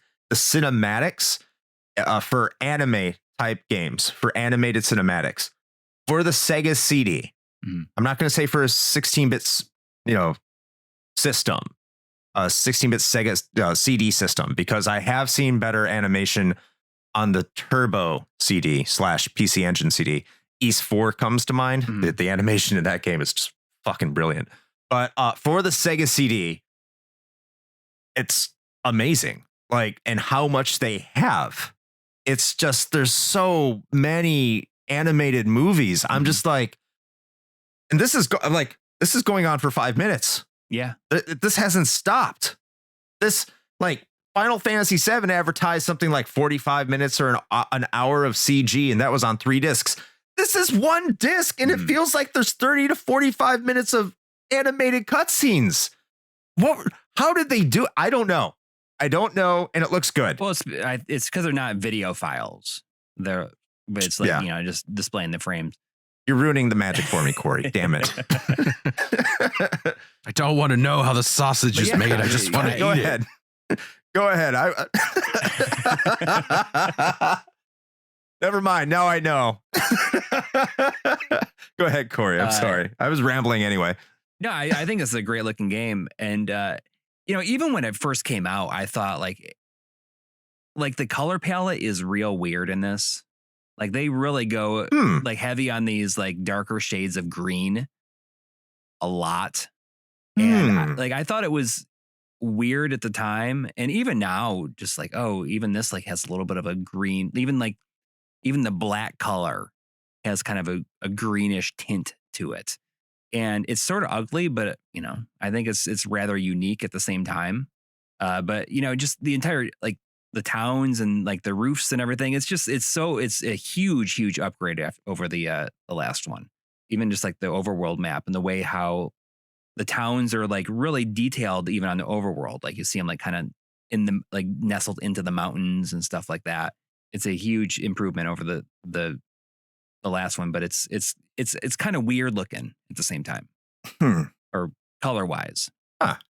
Interesting. I thought it was more shades of blue, but I see what you're saying. There's definitely a lot of green, just even from the like the text boxes and everything like that. It's all like a weird shade of green. Yeah, the text boxes are a weird shade. Yeah, I mean you can change the background of your text boxes, but it just changes like the texture on it. It does, yeah, but it lessens that weird greenness. That was like one of the first things I did. Yeah, it's not good looking. Like text box number 2 all day long. Yeah. But yeah, I mean, I think it's a great looking game though, just in general. But those cutscenes are amazing. I didn't know that they used shenanigans for their movie files, so now I feel well, cheated. That's why they're so clear. Is because they're just like animated, like still frames. It's not a video file. Shane, what you think? Honestly, I don't really have a lot more to add to what both of you have said. I think I generally agree with everything. I didn't notice the green tint thing though. Now I'm gonna have to go and look at it again. But outside of that, no, I think everything looks great. I'm always a sucker for good 2D sprite animation, and a lot of the animation cycles in this game, particularly the enemies, because I mean the overworld sprites for your characters, there aren't too many games where that looks like fantastic. It's really just a couple frames of like, look at my feet moving back and forth, and that's kind of it. And so that's whatever. But there were several times when I would encounter new enemy types in the random battles where I would just look at sort of like their idle animation, and it's just how smooth it is. It's just chef's kiss. So I really appreciated that, and I really did like the backgrounds for a lot of the battle sequences. It's not necessarily anything groundbreaking to have like, you know, different backgrounds that sort of coincide with the area that you happen to be in at the time. But this is one of the few times, oddly enough, because it seems like a small thing, but it's one of these times where I noticed it a lot more often than I would in other games. And I think it's just because the quality of those backgrounds were so well done, with like the perspective giving depth to things like in the background and things like that. So no, and honestly, thinking about it in this time, like 94, 95, if I had seen this then, and I'm thinking about what I was playing at that time, which was still, you know, just jamming away at the Super Nintendo, playing something like this and seeing not only, well, I guess the illusion of full motion video and full voice acting, man, that would have blown my tiny mind. Yeah. I like I said, it still blows my mind. Now it's been ruined, but I'll pretend My life is a lie. It's all a lie.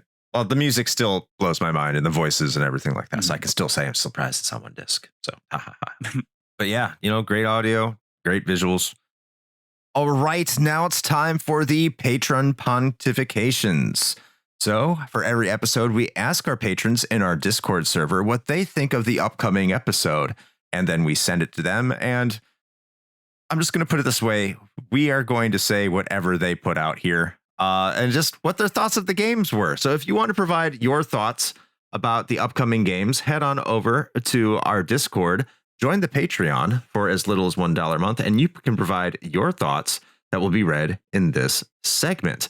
And we will be starting out with Randall, our rowdy Randall, who shills for PCs. And Randall says, my pontification is, I watched Chris play through most of the game. He seemed really happy about it, so it must be a good game. Good music and cutscenes. Thank you, Randall. Yes, you did. You watched me cry on stream, and you thought I was so fucked up. You didn't think I was emotional. You thought I was like drunk beyond belief. I remember you commenting on that. So thank you.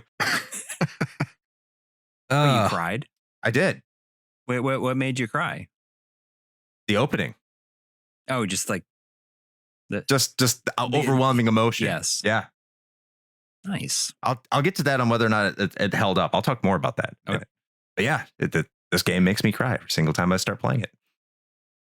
All right. Jay?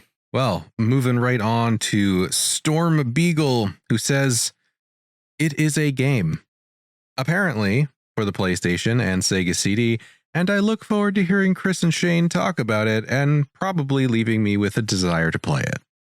Thank you, Storm Beagle. Storm Beagle is part of the Retrotopia podcast. Go check them out. Right. Next is Lyle, longtime patron Saint Lyle, first patron Saint Lyle. And Lyle says, it's the second best color-based game about a moon I've never played. We've been asking ourselves here while we were loading up these comments, Lyle, what's the first best color-based game about a moon? Maybe it is Lunar the Silver Star. Is it silver is a color? Oh, Jesus, I didn't even think about that. So, thank you, Lyle. But that's not a moon. Yeah, I was just like, is it red true. faction? No, that's Mars. I don't know. That's right, Lyle. Still, it's about the silver star, not the silver moon. It's gonna be something else. Don't tell me when you find out what it is, or at least maybe give me a hint and see if I can figure it out. I'm gonna be thinking about this for days, I think. Okay. All right. Well, this Chimera says, I'll probably play this game in 2024.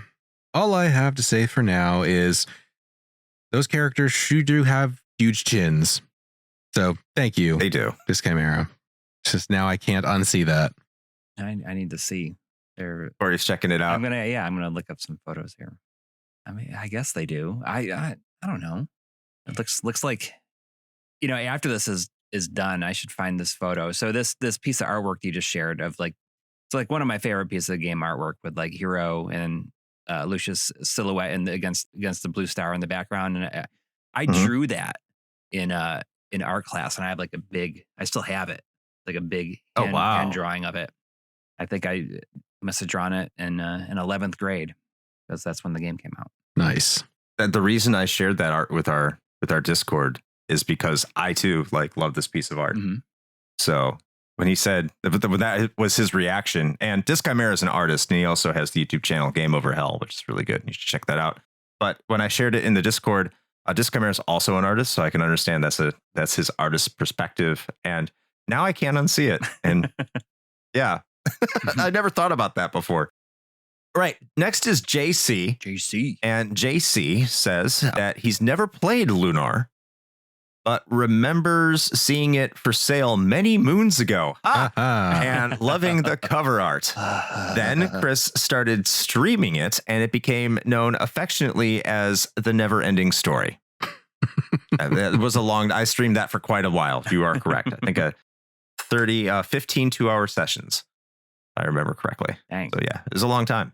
All right. Next up, we've got Parallax Puddles, who says, I have never played any of the Lunar games, but I always saw them in articles and such over the years. After hearing a few pods about them, I decided to finally give this one a try, and boy howdy was I surprised.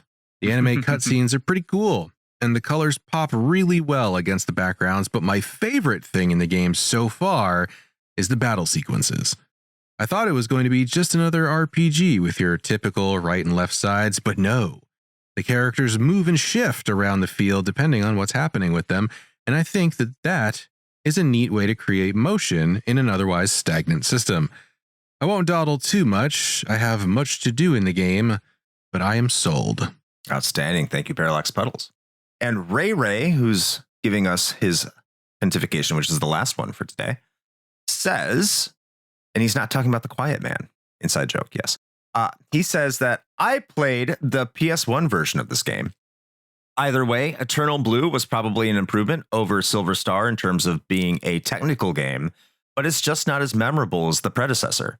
The cast of characters was likable, although Working Designs had to shoehorn unnecessary, mostly contrived humor, and the soundtrack is wonderful, but again, felt inferior to Silver Star. Oat Song Forever. Very solid RPG, but you can't help but feel that something was missing. It looks like you were agreeing with him there, Cor. No? Nope. Is it because he's talking about complete? Yeah. Okay. All right. That concludes our patron pontifications. Oh, wow. Cracked on that one. The one piece I want to bring up here is Kei Shigema is still very much involved in the game industry. Their most recent contribution to video games was being a writer for Octopath Traveler 2. Oh. So they are still very present in terms of writing for video games. I've not played Octopath Traveler 2, so someone's going to have to let me know if it's the super good. Is that good?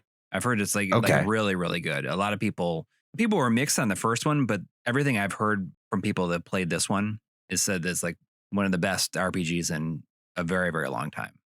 Mm-hmm. I know a lot of the team that made this game is still making games to this day too, and I just thought that one stuck out the most to me because I think it's still within RPGs, very plot related. I know a lot of our listeners probably enjoyed that as well. So yeah, I really thought that was interesting. But that's all I got. Shane, do you have anything else? I do not. All right, so I guess this is going to bring us to the conclusion of this episode. We got another beefy one for you. Beef. Of that beef. We're providing all that sustenance after continuing on from Gauntlet Legends. So we're just creeping closer and closer to like the 3-hour episodes that we started this show with like 10 years ago. We promised we'd never get back to again. I know how that is. Yeah, we're gonna have 4-hour My Life in Gaming episodes too here soon. So yeah, I mean, well, if that's what happens, yeah, I'll still watch them over the course of a month. Yeah, right. Let's talk about whether or not we think this game holds up today. So, Shane, how about you kick this one off? You're the newcomer here. This is your first time playing it. What do you think of Lunar 2? Does it hold up today? Well, in the spirit of the dude, I will stick with brevity, and I will say that yes, it does. As someone who has no dog in this fight in terms of nostalgia or anything, coming into this one, only having played Silver Star just last year, I had a lot of fun with it. It really pulled me in, and like we were saying in the plot section, I was really invested in the story and the characters, and I think the party mechanics are well done enough that it's enjoyable to play, even when you get to some spots where you might want to grind a little bit. It never feels tiresome. Things move along at a pretty good clip, and overall, it's a really enjoyable experience. I really don't have too many things that I can fault it on, and if I do, then they're probably nitpicks. So, yeah, I mean, if you can find a copy, or if you just sail the high seas and find one, then you could do that. But I would definitely recommend it. Yeah, it's still a great time even today. Outstanding. Yeah, and don't find a copy. It's like $300-$400 or something like that. So highly advise against finding a physical copy unless you really have nothing better to spend your money on. Just my personal advice. Hopefully you already have one. PlayStation version's a little bit cheaper, so there's that. But it's not the Sega CD one. But I think the PlayStation version is like $100. Either way, it's an expensive game. So I think you already know my answer if you've listened to this episode, and if you've made it to this point. Why haven't you? Unless you're just skipping to the end to get to my opinion. So obviously the answer is yes. But yeah, I know. Let me just explain how much this game does mean to me. I don't know if Ashton's going to keep this part in or not, but you can even go to our YouTube channel. We were talking about in the Patreon pontifications when Randall was talking about he watched this on stream. Every single time this game boots up, I start uncontrollably crying. And it's not like a sad cry. It's like all these feelings of nostalgia and just, I don't know what it is. I'm just overwhelmed emotionally, where I love this game. I am so enamored with it, and it just strikes me in a way that I don't know if any other game really does, because there's nothing. It has sad moments, right? So I'm not crying because I'm sad. I'm not crying because it's an emotional scene. It's just there's a rush of feelings that just hit me so hard that I am inconsolable. You can't talk to me. Like I just got to have my moments. And that's where this game is. This is an extremely special game. It's my favorite 16-bit RPG. Full stop. I like this game more than Chrono Trigger. I like it more than Final Fantasy IV. I think that if more people had played it, more people would feel that way, especially if they had played Lunar Silver Star before. I mean, obviously, it's the best RPG on the Sega Genesis if you include the Sega CD in there, and I will, because Turbo CD fans always like to say it's a Turbo Graphics game. So, I'm getting you back. So, this is an immensely special game that I think everyone should take the time, especially if you're listening to a show like ours, and go and play it, because the amount of love and care and attention to detail that Game Arts put into this, despite being on a system that no one owned, and where they did own it, like very few people would buy it. Yeah, it's the second best-selling game in Japan, but that was an add-on to a system that was third place in that generation. Mm-hmm. This was a game that not a lot of people experienced naturally as it came out. And what Game Arts did here, the way they told their story, the way they developed their characters, the way they created this world, is just something I haven't really seen in terms of its levity, in terms of its seriousness, in terms of the messages it's trying to convey in such a perfect way for a game of its time. I've already said it. It's I won't call it perfect. It's not perfect, but I can't think of another game from this era I'd rather play more often, unless I just want to have fun. Then it's Final Fantasy V. But it's nothing tops it. It's that special to me. So absolutely yes, unquestionably yes, it holds up. Please, please, please, please play it. I want to have more conversations with people about this. Yeah. How about yourself, Coury? I mean, it's very obvious just how much every single person that worked on this cared about making it. And it's very impressive just how fully realized and cohesive of a game it is, especially something that's like so grand in scope with like so many well-defined characters. And like we talked about earlier, I think that the fact that there was no Lunar Magic School came out after this. I don't on the Game Gear and then on the Saturn. I don't know if it came out afterwards, but there was no direct sequel because they ended it so perfectly that they did everything that they wanted to do. And they didn't want to cheapen the ending of this by saying like, well, actually this is going to happen. Like everyone just cared about about this world, about the people that inhabited it and the characters. And I think that it's really special in that way because that comes across in every aspect of this game. That it definitely holds up in every single way.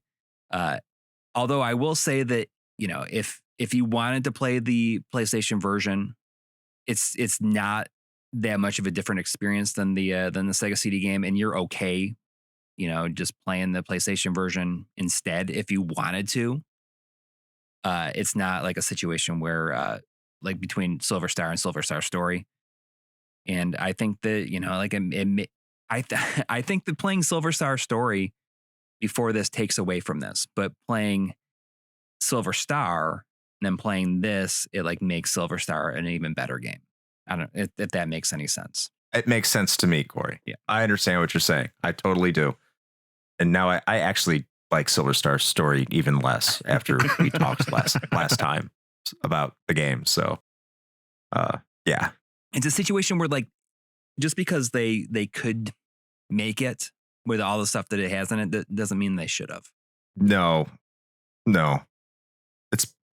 It's not. I'm not going to say it's bad, but no, it's certainly not bad, but it's regrettable.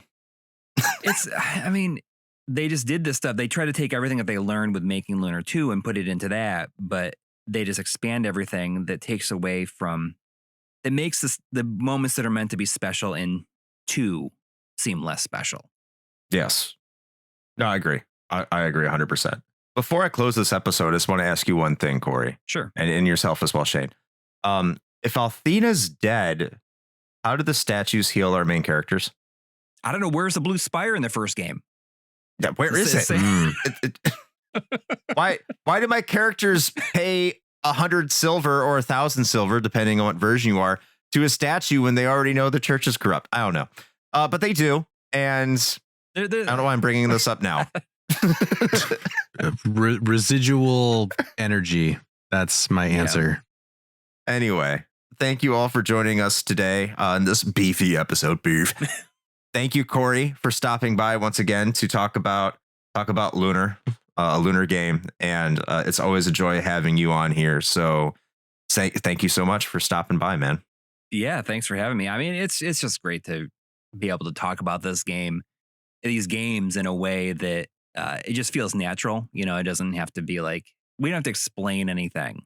We just can just talk about the game itself and like our experience playing it, when it was new and like what it means to us. Because I think that these games mean a lot to most of the people that played them.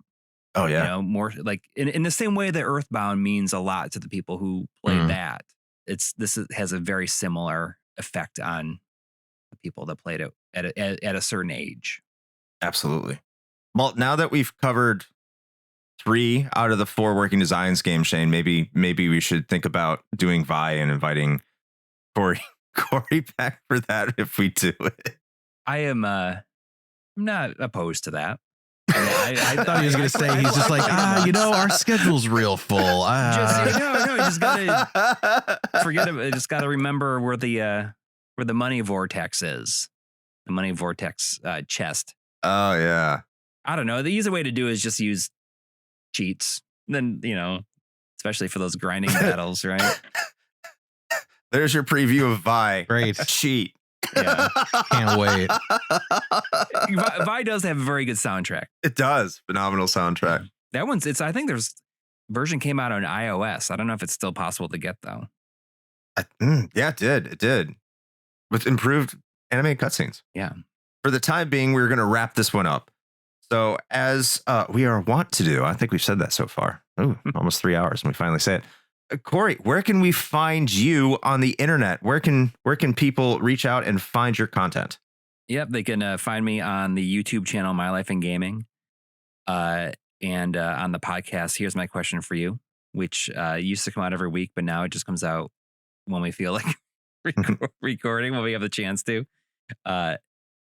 Hopefully, we'll get back into like a regular release schedule with it. That's it. You won't find me like interacting anywhere else very often. The internet's a hellscape. Yeah, that is for sure. All right, Shane, how about our stuff? What? Our stuff? Well, speaking of hellscapes, good morning. If you would like to join our own little corner of that, then you can. And not only can you, but we make it easy. Take that for however you will. But just head over to our link tree. It's as simple as that, really. Just go to linktree/retrohangover. It's linktr.ee/retrohangover, and you can find all of the fancy buttons for you to tap and or click on. One of those will bring you to our public Discord that Chris mentioned earlier. And I highly suggest you jump in there if you haven't done that already. It's a great little community. It is always active. There are always things going on. We've got monthly high score challenges. We have the Retro Hangover review crew, monthly game book club style thing. God, I don't know. It's its own entity now. It is beyond us. It lives separately from Chris and I. We watch from afar. Not really. Actually, we're in there pretty often. So definitely check that out. If you'd like to support the show in perhaps a more concrete fashion, there's a couple ways you can do that. We do have a Patreon and a merch store. Please feel free to check those out if you'd like. The Patreon does give a lot of really awesome bennies, tons of bonus audio content, just to name one thing. And let's see, what else we got? We've got a YouTube channel, so you can go over there, take a look at our VODs, as well as video versions of these episodes. And speaking of VODs, how would we get those, one might ask? And I would answer, well, they come from the Twitch. So, Chris, what do we do on Twitch television on a weekly basis? Well, if you head over to twitch.tv/retrohangover at 9 p.m. Eastern time on Sunday, which is 1 hour after My Life in Gaming starts streaming, which I'm contractually obligated to do when I have Coury Try on here, because they also stream at on Sunday night at 8 p.m. So if you want to go check them out, go check them out too. But if for some reason YouTube is broken, you have nothing better to do, you can head over to twitch.tv/retrohangover and we'll be streaming there. So you can catch us playing a game. As I mentioned, you can see me crying to almost 30-year-old, well, now 30-year-old JRPGs, and you can tell your friends about it. And if you want to do that, you can go to twitch.tv/retrohangover and see me do that. So yeah, there it is, Shane. Back to you. It was a great selling point, you know. And it's just like, would you like to see a grown man cry? Yeah. please come over here. Yeah, it's a naked blue-haired waifus. Yeah, there you go. It's a beautiful thing. Getting my body pillow.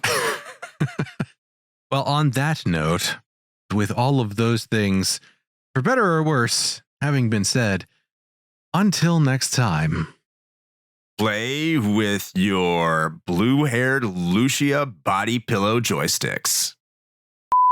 The question I have for you, Coury, is would you rather play it over Donkey Kong Country 3? No, I wouldn't. But I'm going to boot it up after this, and I'm going to just be like, let's check it out. Because I own it. Bought it off of eBay. I never played it. Never even put the cartridge in. Ashton, make the Donkey Kong Country 3 part an outtake towards the end. It's a little that's not out yet. It's too obscure of a reference. I just wanted to drop it there.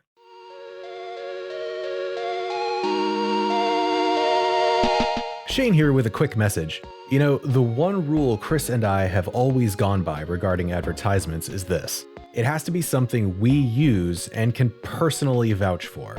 If you know me, you know I love coffee. And Bones Coffee Company has been my go-to for home brewing for quite some time now.